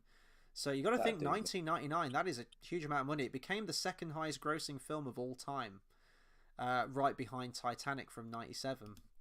So I mean, it was up there. Mil. I'd like 900 mil. So yeah, I mean, if you watch any old footage of this, people were out of their minds when this was announced and when the trailers were playing, and you know, you can see people at the premiere day one, all in costume, like it was an event. You know, Star Wars rocked the world, it really did. And now it just fills me with like, oh, how are Disney gonna fuck it up this time? Bath Time says, have you been through midichlorians yet? I've always liked that, and I believe it was wildly unpopular. Yeah, so that was actually one of the first things that we talked about in this review. But just to kind of paraphrase, yeah, both of us don't really have a problem with it. I don't know if it's just because I grew up with this first, so that's just kind of what I've always known. I do like the vague spirituality of the Force, and I think, you know, its placeholder in the original trilogy was that it was just magic. It was just magic power, and it was the spiritual religious side of things. I don't think it needed a science fiction numerical explanation for what it is, but I kind of have no opinion on it. Like, I'm not like really angry that it's in there, but also I just think that it didn't really need to be in there either. You know, I'm kind of I liked that, you know, what they became in 3, where Plagueis basically created Anakin. I did like that little subtle like, yeah, but did he? But then there's all, as much as it's heavily implied, it's one of those of, did he though? Because he's the chosen one. Like, it's a bit, it's one of those. It's a weird, but I did like the whole. Okay, cool. Because it's one of those theories of, it's heavily implied, but it could also be completely wrong. To my understanding, and I think maybe they've retconned this and said this isn't true now. It was in the play. I don't know if it's from the Plagueis novel. At some point, Plagueis and Sidious kind of combined their evil dark force abilities and sent it out into the galaxy. And the evil that they conjured was so abhorrent and so disgustingly vile that it kind of affected the universe itself and the balance of the Force itself. That the Force retaliated by this immense amount of evil essence that was pushed out into the universe. It retaliated, and through that created Anakin Skywalker. That's, to my knowledge, what happened. Yeah, I've heard that as well. It's where did I hear that? I can't remember. Also, maybe in episode 3, it was Sidious being the whole like, "Oh yeah, we did that." It's like, did you? And it's like, "Yeah, we did that. We did that on purpose." You know, one of one of those things of, you know, the whole someone being so kind of in love with themselves, being that kind of, you know, the thing is, and he says it about play, because the thing is, as much as the Sith are the Sith, there's that respect they've got going down the levels, where he's like, oh yeah, he even managed to manipulate to create life, and it's that whole, it was a retaliation of the Force, where they're like, yeah, we did that on purpose. It's like, well, no, it's them coming back at you. No, but we will make that ours. That whole kind of there was no doubt in their brain, you know. Yeah. Carl says, I also remember the trailer for Austin Powers 2 said, quote, if you see one film this year, it's going to be The Phantom Menace, but if you see 2, watch Austin Powers. That's great. Yeah, we got curious and we were scanning through all the films that came out in 1999 right before the film started.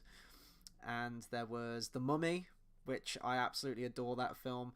Austin Powers 2, which I was surprised about. There was Wild Wild West with Will Smith, which is a guilty pleasure movie of mine. Yeah, there was a lot of movies that came out in 99.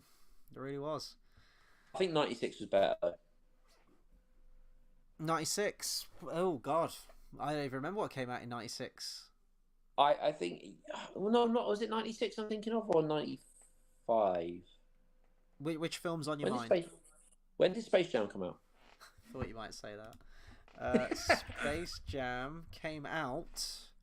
Yeah, 96. 96. Oh, 96. There you go. See, there you go. 1996. Yeah, that was a better time. That was a better time for movies. 1998, you had the Pokemon, the first movie as well. Yeah, and then 2000, you had Pokemon 2000. Weirdly enough, which I remember when that came out. I did not see it. I did not see that movie. I remember that. Oh, of course, The Matrix was 1999 as well. Yeah, of course it was. Um, let's see. Bath Time says, did The Matrix come out as the same time as Phantom Menace? I don't think it came out. I mean, it came out the same year. I'm just going to check which month it came out. So it was March in the United States and April in Australia. So no, that was a couple of months earlier, wasn't it? Carl Back says, when movies would come out at different times, now it's the same date exactly. Mm-hmm. Carl says, did you know the waterfalls on Naboo is actually salt? Yeah, I did. Like torrents of salt being cascaded down. I want to kind of do the Last Jedi meme where the guy just like licks the ground and goes, salt. Oh, that was a terrible, terrible movie. Bath Time says, whatever people say about this film is the poster with Darth Vader as a shadow is absolutely great. Yeah, I had that poster growing up. My walls that was another thing. My walls were covered with Star Wars posters, and that was one of them. And I think it says something like the journey begins, doesn't it? Or the saga begins at the bottom. It's a really clever poster, actually. And they kind of recreated that on the Blu-ray box set for Star Wars. Like the front cover is little Anakin walking away with the little hut thing behind him. Carl says, the Phantom Menace came out just as the internet took off. I remember people buying tickets for films that were showing the trailer. Bath Time, I ended up watching a documentary on what the sequel trilogy would have been about if Lucas directed it, and it seemed to be all about microorganisms and the Force with some sentient microbes. Yeah, so again, George Lucas's ideas for the sequel trilogy kind of fluctuate back and forth, and you kind of have to look at all the different things that he said and combine them into one thing to try and make sense of it all. Inherently, what I think it was going to be was that there is like a small faction of all the stormtroopers have gathered together and have kind of like made their own nation. There's a power vacuum, and a lot of the crime gangs have tried to vie for control in the galaxy. Led by Darth Maul, who was going to be the main villain, and his apprentice was going to be Darth Talon, who was actually in the expanded universe. She's basically the Darth Maul chick. She's the Twi'lek with like the red Twi'lek chick with all the Darth Maul tattoos on her, and she was going to be his apprentice. Apparently Leia was going to turn out to be the chosen one, and become the Supreme Chancellor, I think, at the end of everything. It was going to focus on the grandchildren of Darth Vader. He wanted the prequel trilogy to be about the father, the original trilogy to be about the son, and then the sequel trilogy to be about the grandchildren. And I guess these would eventually become Rey and Kylo in the final product. And then Luke was going to be a recluse still, kind of a hermit. Not the same way that they handled it in The Last Jedi, though. But it was going to be a hunt for Luke Skywalker. I think he mentioned that he was going to be very much like a Colonel Kurtz kind of character. But yeah, then in another response, George Lucas mentioned that he wanted to delve into sort of like the micro world of the Force and go into like the bacteria of the Force and the wills and the really out there nebulous side of things. And I don't know if I wanted that from a Star Wars sequel trilogy, but there could have been some interesting ideas in there nonetheless. Toby Houston, you've commented before, and I could never pronounce your name then. I'm going to say Houston. Toby Houston says, saw it last Friday, and honestly, it was... Oh, this is different. It was worse than I remember. However, I do think this movie contains many interesting themes and ideas. It works symbolically. Shame we can't have a silent version, or at least a version with only music. It amazes me that such a movie got made without anybody on George's production team sitting him down and explaining why the plot doesn't make a lick of sense. There's some strong words there, and I do think there is some truth to that. I'm kind of in the middle. Like, I will acknowledge that this film has a lot of shortcomings in the writing, and here's the thing: George Lucas didn't want to direct this thing. I think he was done. Like, he directed the original Star Wars, and that was it at this point. He'd done American Graffiti before that. He did some, shorter little projects and everything like that before. But I think Star Wars just really took it out of him. And I think he's quite open and honest that directing is not his strong suit. His strength comes from editing and from his ideas, his stories, and his concepts. and his stories, yes, yeah, but exactly, not yeah, delivering his stories. yeah, yeah. And he reached I think out he's to the one. likes of Ron Howard, I think Robert Zemeckis, Steven Spielberg. He reached out to all of those and sort of like begged them to direct the Star Wars prequels, or at least Phantom Menace. He's with them though. Like, he's great, but if he didn't, let's say he wasn't George, let's say like he wasn't some big name or anything. Mm-hmm. If he was just someone that came on and was like, "Oh, I'm going to help you deliver this," I think he would be a bit of a burden in a way. Like, he just doesn't deliver things well. He's great in a lot of ways. He's great for, like, it's like when you come out with an idea. If you were to write a book, say, and you like, I have this great idea, but you don't present it in the best. Like, it's kind of like think about Suicide Squad, the game. That's a really good idea. It was not presented well at all, but it was a good concept. It's like that. Like, he comes over those. I mean, he presents shit better than what they did. I will give him that. But it's one of those things where, yeah, and I think that's what Phantom Menace is. It's one of those where it could have been delivered better. And I think ultimately that's the tragedy the tragedy of Darth Plagueis. No, the tragedy of the sequel trilogy that we could have had, because I honestly think that marriage of George Lucas's ideas and George Lucas's story, but married with a director that can perhaps put that vision across in a more engaging and cinematic way that isn't as stilted and isn't as awkward maybe as the prequel trilogy, could have been a match made in heaven. It really could have, and unfortunately it didn't go down that way. There's definitely an argument to be made, though. I think that this is 100%, for better or worse, and some would argue worse, this is 100% unadulterated, unfiltered George Lucas. This is a man who has complete control of the writing, of the directing, of what gets put on screen, what things get okayed and which things he vetoes. This is all him. And that can be either a great thing as an like an auteur, as an artistic representation that this is one man's vision that he has constructed and put out there into the world. It can also be a very bad thing, like Zack Snyder, where you're like, someone needs to stop this man. There is too much one man vision going on here, and he needs to be corralled, and we need some different ideas in there. So it's an interesting dichotomy, and I think there is some truth to what Toby's saying in that the plot is kind of clunky and the dialogue is kind of McClunky as well. But over time, I have come to appreciate that, and I actually enjoy the dialogue more in the prequel films. Some were going to disagree with me here, than the sequel trilogy. The sequel trilogy has very modern world terminology in it. I went to Comic-Con at the weekend, and Elijah Wood went on a bit of a tangent about The Last Jedi, saying that the dialogue where they're talking about, oh, I'm just going to put you on hold, or the your mama joke at the beginning of Last Jedi, the bit where Finn says, like, or it could be Poe who says, we're going to have to do something about that big ass door. I'm just like, ugh. He's like, you got a boyfriend, a cute boyfriend? I'm like, this is all feels very modern, Marvelish kind of quirky dialogue, and it doesn't work for me. Whereas the stilted theatrical dialogue of this film and Attack of the Clones, I've actually kind of come to appreciate a little bit, because even the original trilogy has some on paper stilted dialogue. I think they just had very good actors and perhaps better direction to make it work in those earlier ones. It's kind of like, remember the joke with Luke and his whole where it's what was he have the fan leaf where he with Rey, and she like put your hand out, it's like, oh, is that the Force? No, like it's that kind of that jokey, bit weird, bit modern, bit doesn't really feel in place. Yeah 100%.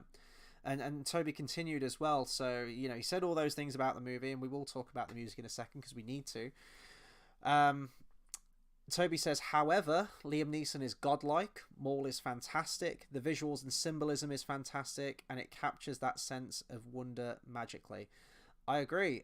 Carl then goes on to say the pod race needs to be seen in the cinema for the sound system, really shows off George's love of fast cars. That is probably the only reason the pod race exists, is that George Lucas is a huge fan of racing, and Formula One I think it is specifically, and he always wanted to do it. And I think it is cool that we kind of bomb off and we see like a sport in the universe. You know, just like a sporting event, this Boonta Eve race. I think that is a really cool concept that we haven't seen before. Visually, I think it's stunning. It does go on for quite a long time. I think they could have probably have cut it down. It is one of the biggest set pieces in the film, but the story basically just screeches to a halt for that scene. And you know that Anakin's going to win because, of course, he has to. The story needs to continue, but you are kind of just locked in for about 12 minutes or 15 minutes or however long that scene goes on for, just watching pretty things on screen. And the things are very pretty, and the sound system, Ben Burt, best sound designer in my opinion, one of the best editors, but certainly sound design. Every single one of those pod races has like a unique sound, and even if you just hear a sound bite from anything from this film, you know that it's from Star Wars. If you're a fan, you can pinpoint exactly which character makes that noise, which scene that sound comes from. Hell, you could probably even identify which pod racer it is by hearing the sound. One of my favorites is and I don't know if you were getting this as well, but like the vibration from the pod racers was kind of resonating through your body a little bit watching it on the big screen in the cinema. Some of those like low revs of the pod racers. I'm not that much of a pod racing fan. I'm really not. Like, I love the game and it's great, but the pod race scene is very, you know. It goes on for way too long, I will say that. Yeah. And we saw the extended version as well, where when the Blu-ray came out, they added a lot of the what were once deleted scenes back in. And I think you can kind of see the discrepancy a little bit. I think some of the CGI doesn't look quite as polished. The bit where the cable comes loose on Anakin's pod racer and he brings out like that magnetic thing and connects it back in. That was an extended scene. You get a few more introductions from some of the pod racers, and I'm just thinking, well, why? Because, you know, is this just to sell toys? Do we need to be introduced to every single pod racer on the field? Probably not. But it's all about toys, merchandise. Yes. But I do love the sounds, you know, Sebulba's pod racer, where it's that like that's why that we kind have of rev, like yeah, that's cool. That's why we have sidekicks and shit, and how Buzz Lightyear has socks in the Lightyear movie. It's about toys. That's all it's about. You know, it's a toy commercial. That's what pod racing was. It was a toy commercial. Yeah. As much as it's Jedi reflexes and it makes sense, you know, it's a better Jedi reflex than some random fucking he could throw a ball or some shit. Like it works, but the whole thing is a toy commercial. And Lucas is a genius with that. He really has been with the merchandising, and it works. It works. I'm sure he made a whole lot of money off this film, and all the prequels for that matter. Let's read a few more comments. Bath Time says, if someone had never seen Star Wars, this is interesting. Okay, if someone had never seen Star Wars, which order would you suggest they watch it in? Do you know what? There is an argument for the machete order, isn't there? There is, and I've never quite understood why. That's my opinion, though. But I've never watched it in that order, but I do see why, because you got 4, then 5, and then you got a big flashback of 1, 2, and 3, and then you end with 6. Like, I do like the idea of that. It could be a flashback because there's a jump, isn't there, between 5 and 6 anyway. So I think that's a good argument. I've never watched it in that order. But I would always just say the normal 4 to 6, 1 to 3. That's the order to watch it in, because the end there as well. It's not like you end on a episode 3, because episode 3 is not bad. Episode 3 is good, and you end on a nice little note, and you end on this is how the whole thing started. But the real story is 4 to 6. That's the real story. Whereas if you watch 1 to 3 and then 4 to 6, you don't get the climactic. You know, I am your father. You know, it's like, that doesn't happen, because it's like, well, yeah, I knew that. Yeah, you know. But then again, there's also an argument for everyone fucking knows that anyway, doesn't they? Mm-hmm. I've never understood the machete order, because if you're watching 4, 5, and you start in that original trilogy, you then pause and you lose that narrative thrust of all the characters that you've come to know at that point. Visually, it looks completely different. Tonally, it's completely different from the originals, and I think it really just lets the drag shoot underneath that amazing cliffhanger ending from 5 leading straight into 6, you know, the hunt for Han Solo and everything. So I really don't see the need to get that flashback in there or that machete order. In fact, doesn't the machete order skip out Phantom Menace entirely? That's what I was going to say. Yeah, a lot of them do. which it can be when you think about it, because it's one of those that is it needed in the sense of if you do skip it, you're not going to miss a load. You don't miss You a know, load, but you do miss some things like Anakin's mom. When he goes back to see her in Attack of the Clones, you've missed out on that whole lead up with Phantom Menace. The Japor snippet that young Anakin makes for Padme makes a return at her funeral. Like, there's that pan down to her holding it on her stomach as you know, they're doing the funeral procession. So I think there is a lot of moments that you do miss by skipping Phantom Menace. So it's an order I've never really understood. And another argument I'd make, and my order, by the way, is 4, 5, 6, 1, 2, 3 in release order. Why? Because Phantom Menace Episode 1 does not serve, and was never made, I think it should have been, was never made as an introduction to this world. With A New Hope, you get introduced through the lens of Luke Skywalker, the farm boy. You get an explanation across the trilogy for what the Force is, what a lightsaber is, what a Jedi is, and all of these things. It's a proper introduction into this world. With Phantom Menace, you're straight in. There's no preamble of, right, what is a Jedi Knight? What is the Force? What is a lightsaber? There's no moment of reintroducing you to all of this stuff with the pretense that this is a chapter 1. This is a part 1. This is you know all of this shit because you've seen the original trilogy, and now we're going back and I ain't going to re-explain all of this shit to you. And they should have done if it's a part 1, in my opinion. That's just how I view things. If it's designed to be viewed 1, 2, 3, you best explain all of that shit. You've got to treat the audience like they've never seen Star Wars before and they're coming into it fresh-faced. It's not, though, is it? It's not designed for that reason, and it never was, and it shouldn't be. Like I said, you lose so much if you watch 1, 2, 3, then 4, 5, 6. Yeah, you lose so much. Yeah. Darth Vader doesn't have his amazing entrance of like this, like in Episode 4. This whole like, oh, okay, who's the character? It's like, okay, we know that guy. Like, you lose so much, and the whole way he calls Anakin Skywalker, it's like, oh, that name no longer has any meaning to me. Mm-hmm. It's like, yeah, we know it's Anakin. But then again, an argument could be made like this was the first Star Wars film that I watched, and then I would have watched the original trilogy, and then I would have watched Attack of the Clones, and then I would have watched Revenge of the Sith. So I watched it all out of whack, and I'm still turned out fine. I still turned out okay. But yeah, if I was introducing someone to this for the first time, I would absolutely go 4, 5, 6, 1, 2, 3, and probably call it a day there. Carl's offered another alternative here. He says Rogue One first, then 4, 5, 6, then 1, 2, 3. No.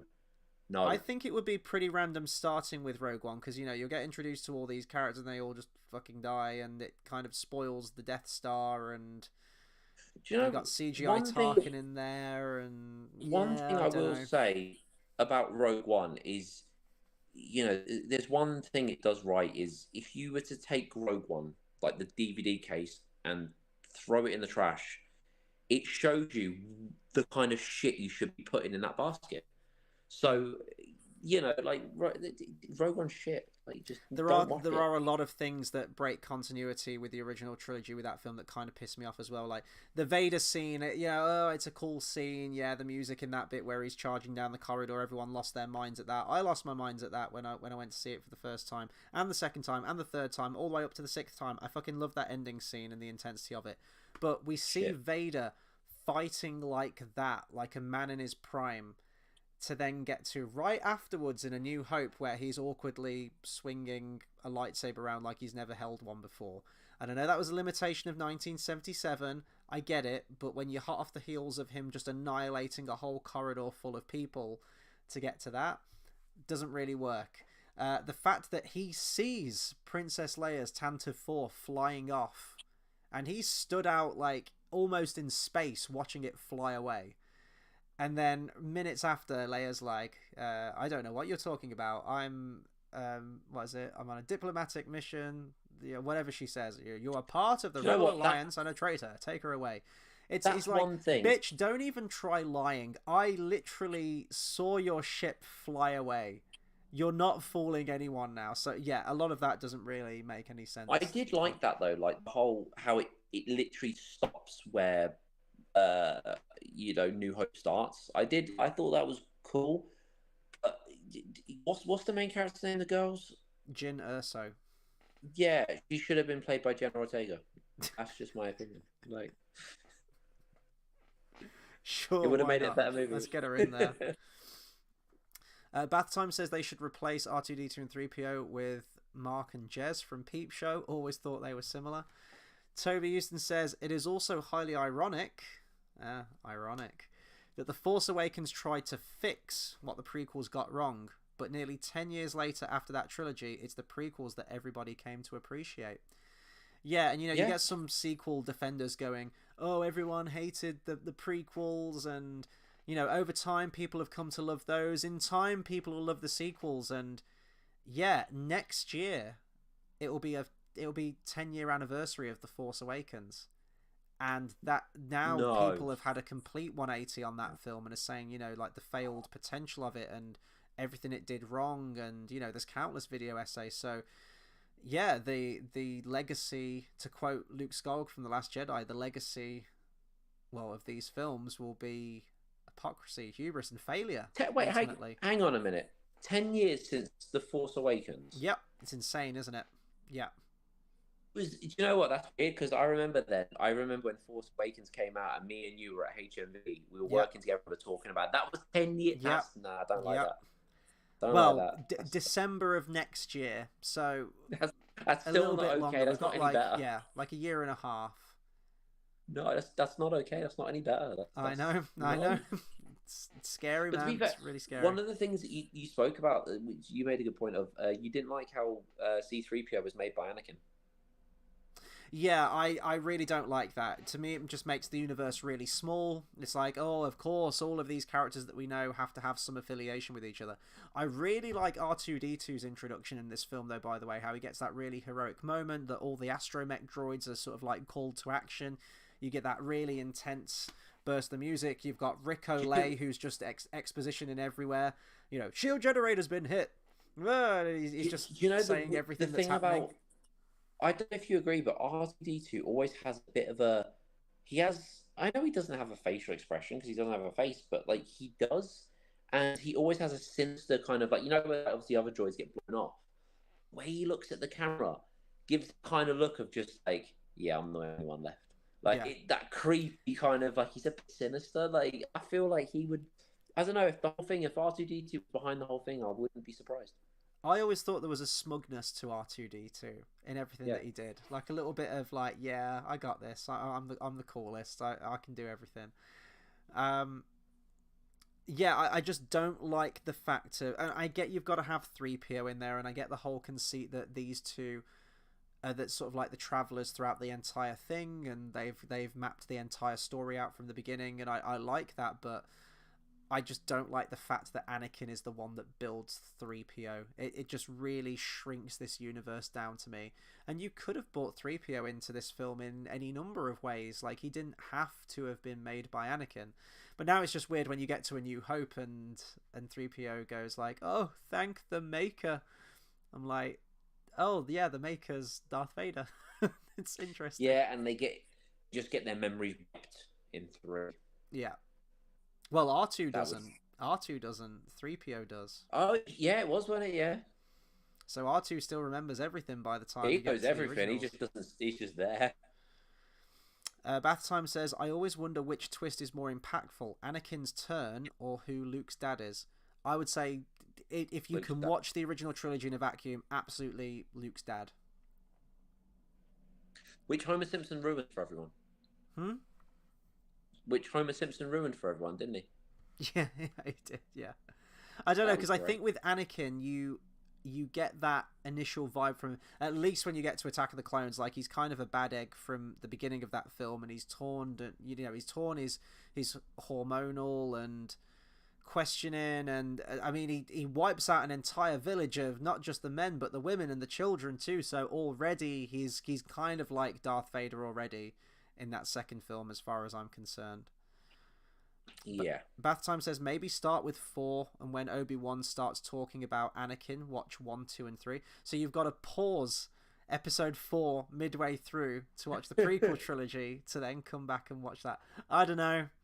I don't know. No, I just No, think I'd just still say 4, stick 5, with 6, each 1, 2, trilogy 3. one at a time. Whether you start with 1, 2, and 3, go into 4, 5, and 6, that's your prerogative. But I would say 4, 5, 6, 1, 2, Or 3. just watch 5 and 6 and then be done with your life. Just move on. No. Toby says start with Andor. Interesting. Then 4, 5, 6, 1, 2, then the animated series Tales of the Jedi, and then 3.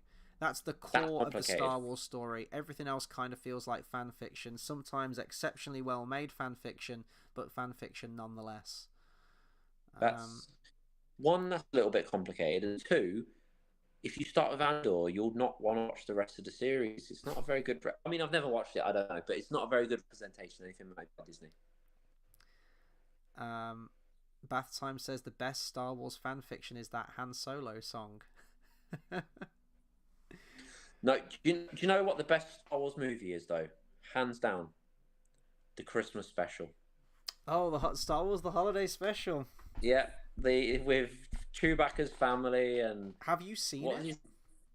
Yeah, what was his dad's name? Lumpy? I can't No, remember now. But... Lumpy was Chewie's son. His wife was Marla, and his granddad or his father was Itchy. Yeah. And they have to go. Yeah, that's it, Itchy, and they have to go back and say Christmas. And he gets he gets given a virtual reality porn thing for his birth for a gift. It's so good though. It's just amazing. It's just brilliant. Like it's absolutely diabolical, is what it is. I've seen it twice.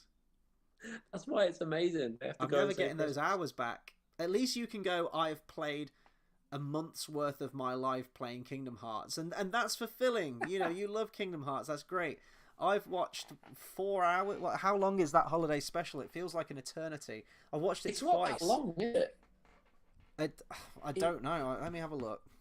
I didn't think it was that long. It's on YouTube as well, isn't it? It's not long. Holiday special runtime. It feels agonizing. Did they mention Kashyyyk in it? Because I don't think they do. Or do. It's 2 hours long, so 4 hours of my life gone, by the way. I don't know if they mention it by name, but you have the concept art for it, yeah. Yeah, I just don't know if they mention it. I couldn't remember if the name was there. Toby says the holiday special deserves a Disney Plus re-release.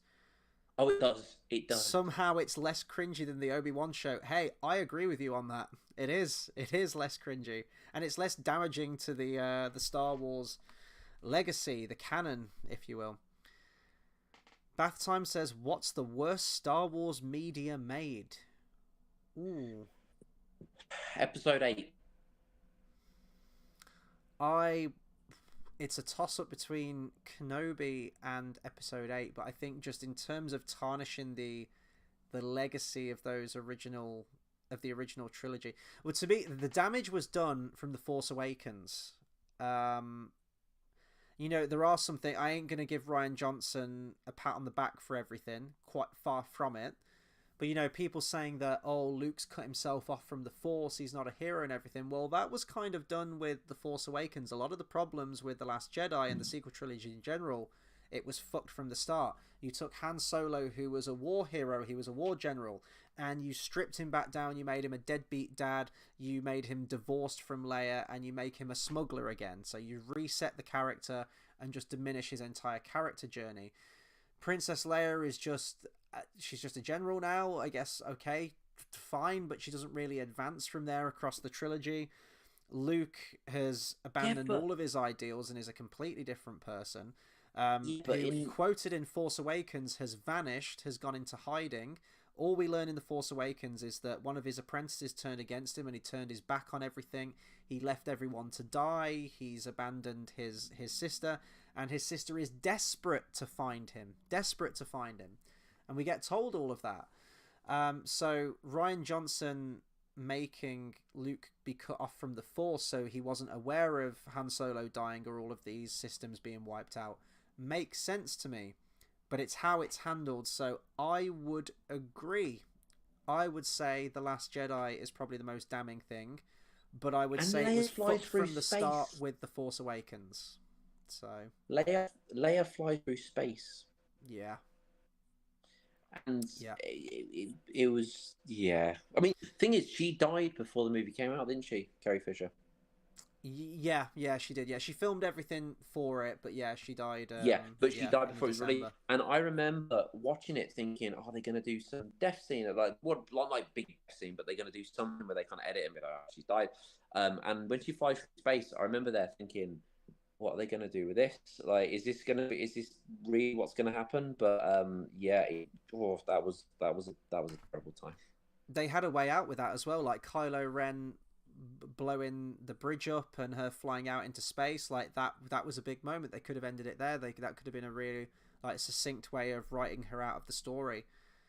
And then she flew back to the spaceship, and all of that was pointless. And I yeah, think one that's of the the film in a most nutshell. damaging things is we're not going to get that remake of Knights of the Old Republic. That is a damaging thing. And if Disney did say, "Hey, we're doing the Knights of the Old Republic trilogy," you know they'd fuck it up completely. So maybe it's better that they don't touch it. And they let Yeah, this is yeah, yeah. maybe Bug's Life. Don't touch it. Make Bug's Life too. Toby says episode 9. I mean, yeah, there is an argument for that. At that point, I just completely just didn't give a shit, and I was just passively watching it. And it's almost, to me, episode 9 is so bad and so incompetent that I actually kind of find it hilarious and kind of love it. It is absolutely abhorrent and terrible, but at that point, I don't give a fuck. Like, we're 2 films deep into this trilogy, and the damage has been done already. That I'm just like, I don't give. Yeah, let's have horses riding on top of a Star Destroyer. Why not? Let's go nuts. Carl says the Obi-Wan show for me, such a wasted opportunity. We waited years and we got that. Yeah, yeah. This is why to me it's, and this is a beautiful tangent, absolute tangent. And I've mentioned this before. When I did my Lord of the Rings medal thing for the walking challenge, they've done Star Wars ones now, and the company have released 6 medals for episodes 1, 2, and 3, and 4, 5, and 6. They haven't released 7, 8, and 9. So even that company knows that it's fucking 6 movies. An argument could be made that it's 3, but you know, I'll open it up to 6. Bathtime says, why was the Millennium Falcon on that desert planet? Was it ever explained? Yeah, someone stole it from someone who stole it from someone else who stole it from someone else, and then it ended up on that planet. And yeah, the biggest offender for me, Bathtime says, the original cast all never met up in The Force Awakens. There's never a single scene where you have Leia, Luke, Han, Chewie, 3PO, and R2-D2 or Lando all on screen together. You're getting the gang back together after 30 years, and you don't at once have a scene where they're all on screen together. And we'll never get that opportunity again. Biggest missed opportunity in film history, I would say. I would go that far.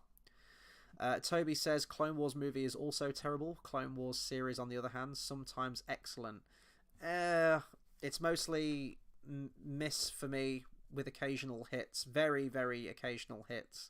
But the Darth Bane scene was cool. Yeah, no, that was cool. Nice little bit of like lore and history and everything. For me, the best Clone Wars series is the I forgot the guy who made it. He did Samurai Jack. It's the 2D animated one that came out on the Cartoon Network. That to me fits into the canon better and leads into Revenge of the Sith in a much more believable way. And General Grievous is actually imposing and intimidating, and I like that. So yeah, Phantom Menace. We've been going for almost 2 hours now, so I want to kind of round this off in a second. We could go on for hours and hours more, but we've got to kind of nip it in the bud somewhere. But I want to say just a big thank you to everyone who's been commenting and keeping it going. The soundtrack for me was as big a part of this film as, you know, like the characters or the merchandising than anything else. The music, I instantly fell in. I think this soundtrack probably helped me fall in love with film music. Music was always something I was aware of and was always a big part of my life growing up, but this was the first film soundtrack I remember getting. My local library had a cassette tape of the Phantom Menace, and we made a copy of it because I wanted to keep it. So my dad knew a guy, a guy that could make copies of cassette tapes and record it or whatnot. And he hand wrote all the tracks down on the little label in the cassette tape, and I rinsed this thing. I would listen to this. We had like a little sound system, and I'd sit in the corner of the living room, sat cross-legged in front of this big sound system with 2 speakers, and you'd have the cassette and you have the CD player, and I would listen to the Phantom Menace soundtrack, and I would just sit there and listen to it. I knew every track name, I knew every bit of music cue, and Duel of the Fates is one of the best pieces of film music ever constructed. I think it's so epic, and it's so unlike anything we've heard before in Star Wars. It's grandiose, it's operatic, it's like you never hear a song like that in the original trilogy. It has such a identity of its own, and it's such an epic song. I defy anyone, you put that soundtrack to anything, it makes it epic. And it all stemmed from this, so this kind of gave me my love of film music and classical music and scores, and having an interest in that side of thing, which I think reached critical mass by the time the Lord of the Rings came out. That film trilogy inspired me to pick up a violin and play that throughout school. But this was kind of that gateway film that was like, oh, music is important, and I like this music, and I want to seek out this music to listen to in isolation rather than just as part of the film, you know? Yeah, that's definitely the number one. It's one of those where that intro, especially, I think I did see a band come into that before. It's the best. I think it's just so cool to come into that with the operatic singing and just something heavy. I think that's great. I think it was Stone Sour that did it. I think that was just a really, really good intro to a gig as well. So it's really iconic. It's really just you expect lasers and lights and stuff, and it's just like you said, it's one of the first things again I think that got me into film music. That and just the general not like the opening Star Wars music, when like with the dual sunset, like that kind of ending, like in episode 4, like that, it's just really great, and it's got that whole is it Latin that they sing out? Probably is, or they just make noise, I don't know. But that operatic kind of stuff, which it's just really, really good, and it's Sanskrit. It's I think it is. Is it Middle Eastern Sanskrit? I think the chanting is in Duel of the Fates. In a way, it's heavy as well, isn't it? It's that heavy, sound, and then it just goes soft. And it's just great the whole time. You just got that driving rhythm, like you could imagine that as like a heavy metal, like dun, dun, dun, dun, dun, dun, dun, dun, dun, dun, dun, know that. Yeah, it's that driving rhythm to it. It's incredible. I absolutely love it. Interesting thing here, and we'll kind of round off after this because we're gonna have to bring it back down to reality that Disney is in ownership of this IP now, sadly. And I was thinking about this when I was watching it last night. Carl says, "Can I also say the Phantom Menace has a strong woman with strong men and all races, yet you never think about it." Yes. And I was watching it and I was thinking, I never even paid much attention to this before, but I was like, George Lucas is incredible at writing strong women. You look at obviously Princess Leia in the original. You've got Mon Mothma, who's a position of authority as well. Princess Leia is the best example because she's headstrong. She's talking back to the guys. She's kind of proactive, and they're there to rescue her. And she's kind of giving them a talking down, and she can handle herself. But she doesn't do it in like an obtrusive way. It's in keeping with the character still. She still has her vulnerabilities, and she still has a moment where she does actually need to be rescued or isn't as physically powerful to take down someone herself. And I was admiring the will of Queen Amidala in this, where she's like, my people are dying and I'm not going to stand for this. Like, I'm going to put myself in harm's way. I'm going to lead my people. Like, if they're dying, then I'll die alongside them. I'm willing to lay down my life to protect my people and Naboo itself. And she begs the Gungans to help her, and I was like, yeah, she's actually really cool. Now I think the line delivery is a bit stilted and she's a bit robotic, and she's a bit, oh no, my people are suffering and dying, and it really makes me sad, which is a problem of the performance more than anything, and probably the direction. But in terms of the character, I was like, yeah, she's getting stuck in, ain't she? Wasn't Keira Knightley like 11 years old in that movie? Not sure how old she would have been, but I know that the two at that age looked so much alike that people would get them mistaken on set, which is quite funny. Yeah, but I didn't realise it was Keira Knightley until many years later. I don't think anyone did though. Yeah, same. She was uncredited, wasn't she? Yeah, yeah, yeah. And I heard as well rumors that her and Natalie Portman really didn't get on. I heard that Natalie Portman was a bit of a bitch, maybe. I don't know. I can neither confirm nor deny if that's true, but I did hear that she treated Keira Knightley absolutely horrible on set. But yeah, so bringing it back down to reality now to round this whole thing off, because it's getting late and we're coming up to 2 hours already. A lot longer than I thought this was going to be, but this has been great. So thank you to everyone that's tuned in. It's been absolute pleasure talking about this film. They said, stay tuned after the feature presentation for a sneak preview at Star Wars Acolyte. And I was like, nah, we're leaving. Like we were here for the film. We're gone. I'm so glad. I thought that Disney would force this down our throats. I thought we'd have to suffer through the preview first and to get to the film afterwards. But I was so glad when they said it was after, because I was like, right, we can dip after the credits have rolled. But everyone else in the audience stayed and watched that piece of shit. And I will be reviewing that piece of shit in a month's time, I believe. I think it comes out in June. It looks absolutely terrible. It's going to be more of woke wars and all of the things that Carl just mentioned there about Phantom Menace having strong women and strong men and races and not having to think about it. It's going to be all the opposites of those.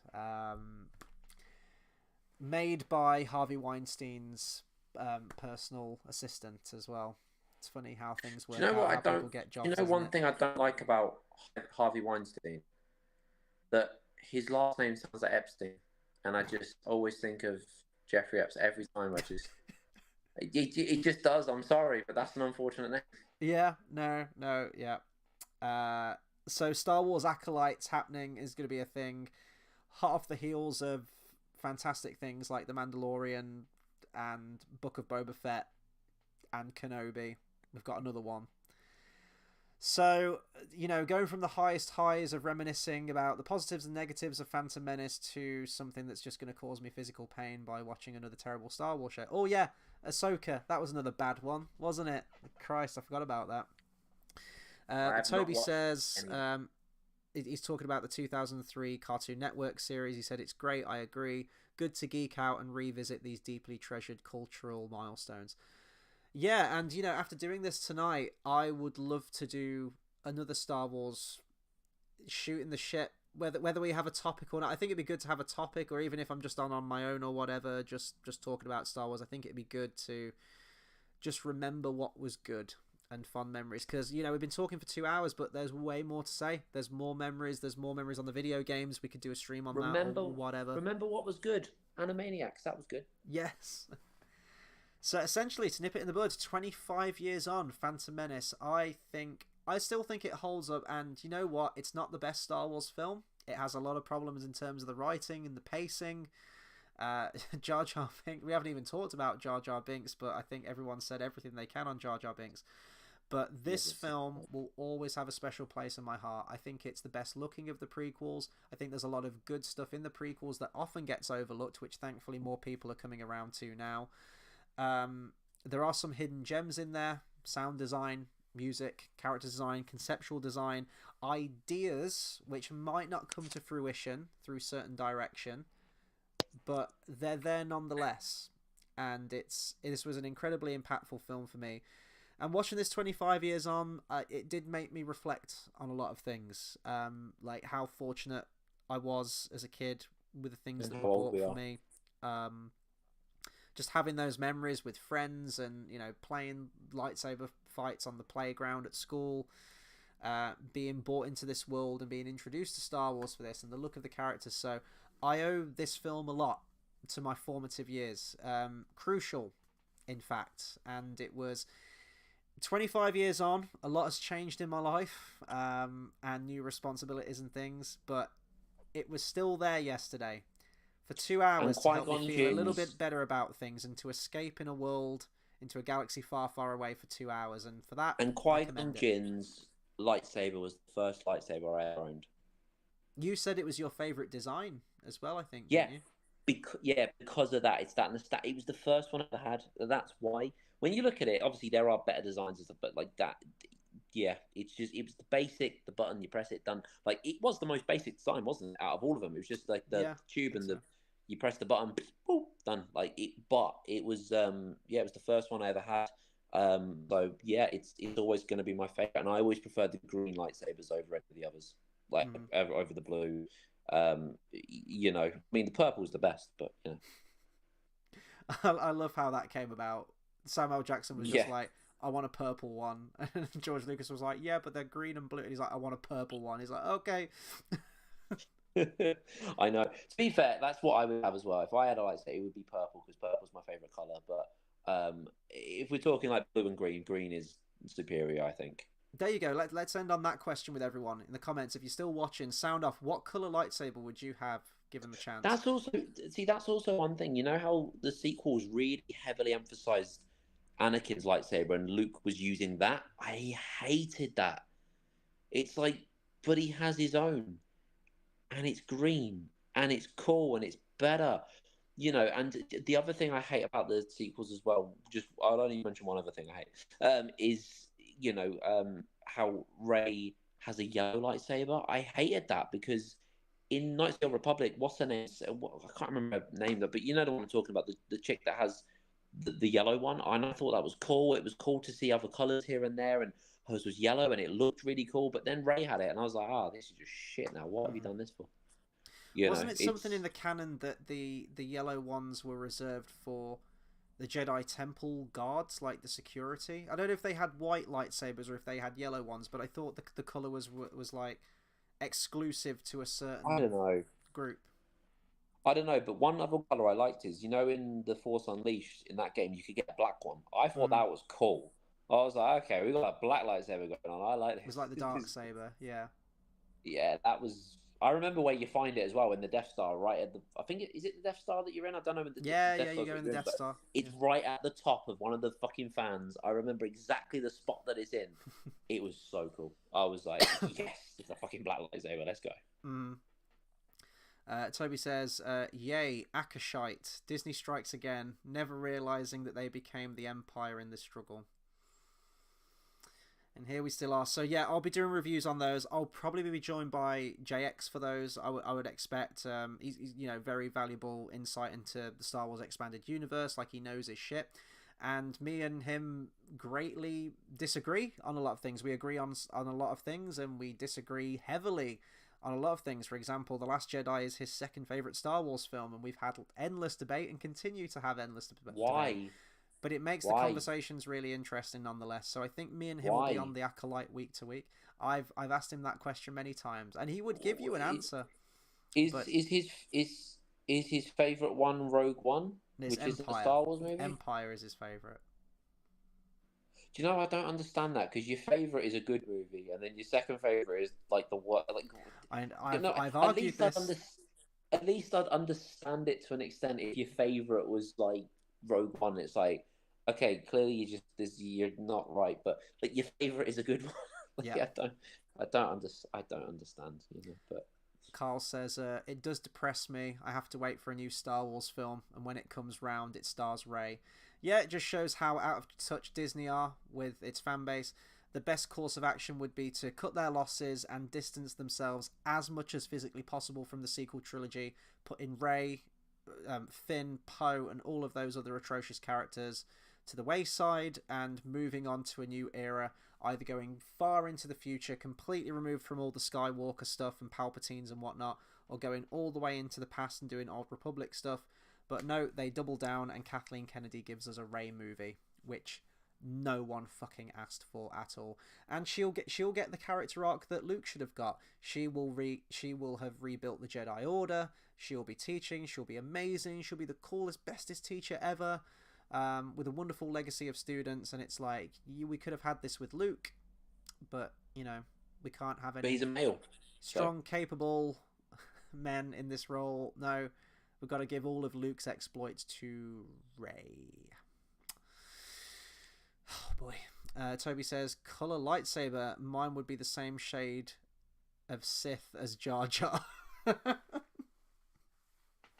I love that Darth Jar Jar theory, and there is a lot of truth to it. Dude gives supreme emergency powers to the Chancellor in your favorite Star Wars movie, next one. So Yeah, anyway, guys, we're going to have to round off, I'm afraid. This has been an absolute blast, so thank you to everyone that's tuned in tonight. This has been absolutely wonderful. I never thought that we'd go over 2 hours. I thought this was going to be really brief, and I'm conscious of your time, Dale, as well as mine. But thank you to everyone that's tuned in. This has been wonderful, and this has kind of made me aware that, yeah, we should be talking about Star Wars more on this channel, shouldn't we? I mean, we talk about Lord of the Rings quite often. We've been doing Disney, but Star Wars would be cool to do as well. So maybe, you know, whether you want to join me on some of these or whether I fly solo, just sprinkling in a couple of these, reminiscing about cool stuff. You should review Solo. No, we shouldn't. I never want to watch that movie ever again. I've never watched it and I never plan to. Because I don't want to... Toby says, you know me, episode 2 is my favourite. Here's the thing. I really want to talk about all the other episodes now, but it ain't the 25th anniversary, and we've got to wait 3 years. And I don't want to wait 3 years to have to talk about Attack of the Clones. So if you guys are down, I'd be down for reviewing episode 2 at some point. I don't know when. You know, I'm quite busy. There's a lot of stuff we need to get Disney movies watched as well. But I'd be down for talking more Star Wars films. Probably just do the original 6. I ain't reviewing the fucking sequel trilogy, so sorry to disappoint you guys. But yeah, we could do the Clone Wars, we could do the 2D Clone Wars. That could be fun to go back to and talk about that. Yeah, possibilities. But yeah, anyway, we're gonna have to sign off. Thank you to everyone that's tuned in tonight. It's been absolutely wonderful. We will be back on Monday for our Disney reviews. I'm gonna try and have to reach for it. On Monday, we'll be talking about Oliver and Company. We're getting closer to the Disney Renaissance. We're up to number 27. That's going to be a fun one. So, yeah, if you want to hear us prattle on more and reminisce about things that we think are cool and wonderful, yeah, join us at 8 p.m. on Monday. I just thought of something. Number 29 is Rescuers Down Under, right? Correct. Because I'm 29 and I'm happy now. That's it. It means you've got to get yourself to Australia to celebrate. That's fine. I could do that. I'm happy with that. If the world is telling me to go to Australia, then the world is giving me a very good message. That's a sign. Carl says, can't wait to talk about Revenge of the Sith. I don't think we're going to be waiting for the 25th anniversary. I think we'll do videos on the prequels at least. Probably the originals at some point. And then we'll be back in a few years' time talking about Attack of the Clones again, because there'll be more to say. We need to talk about seismic charges. Anyway, that'll do it from us. Thank you to everyone. Have a very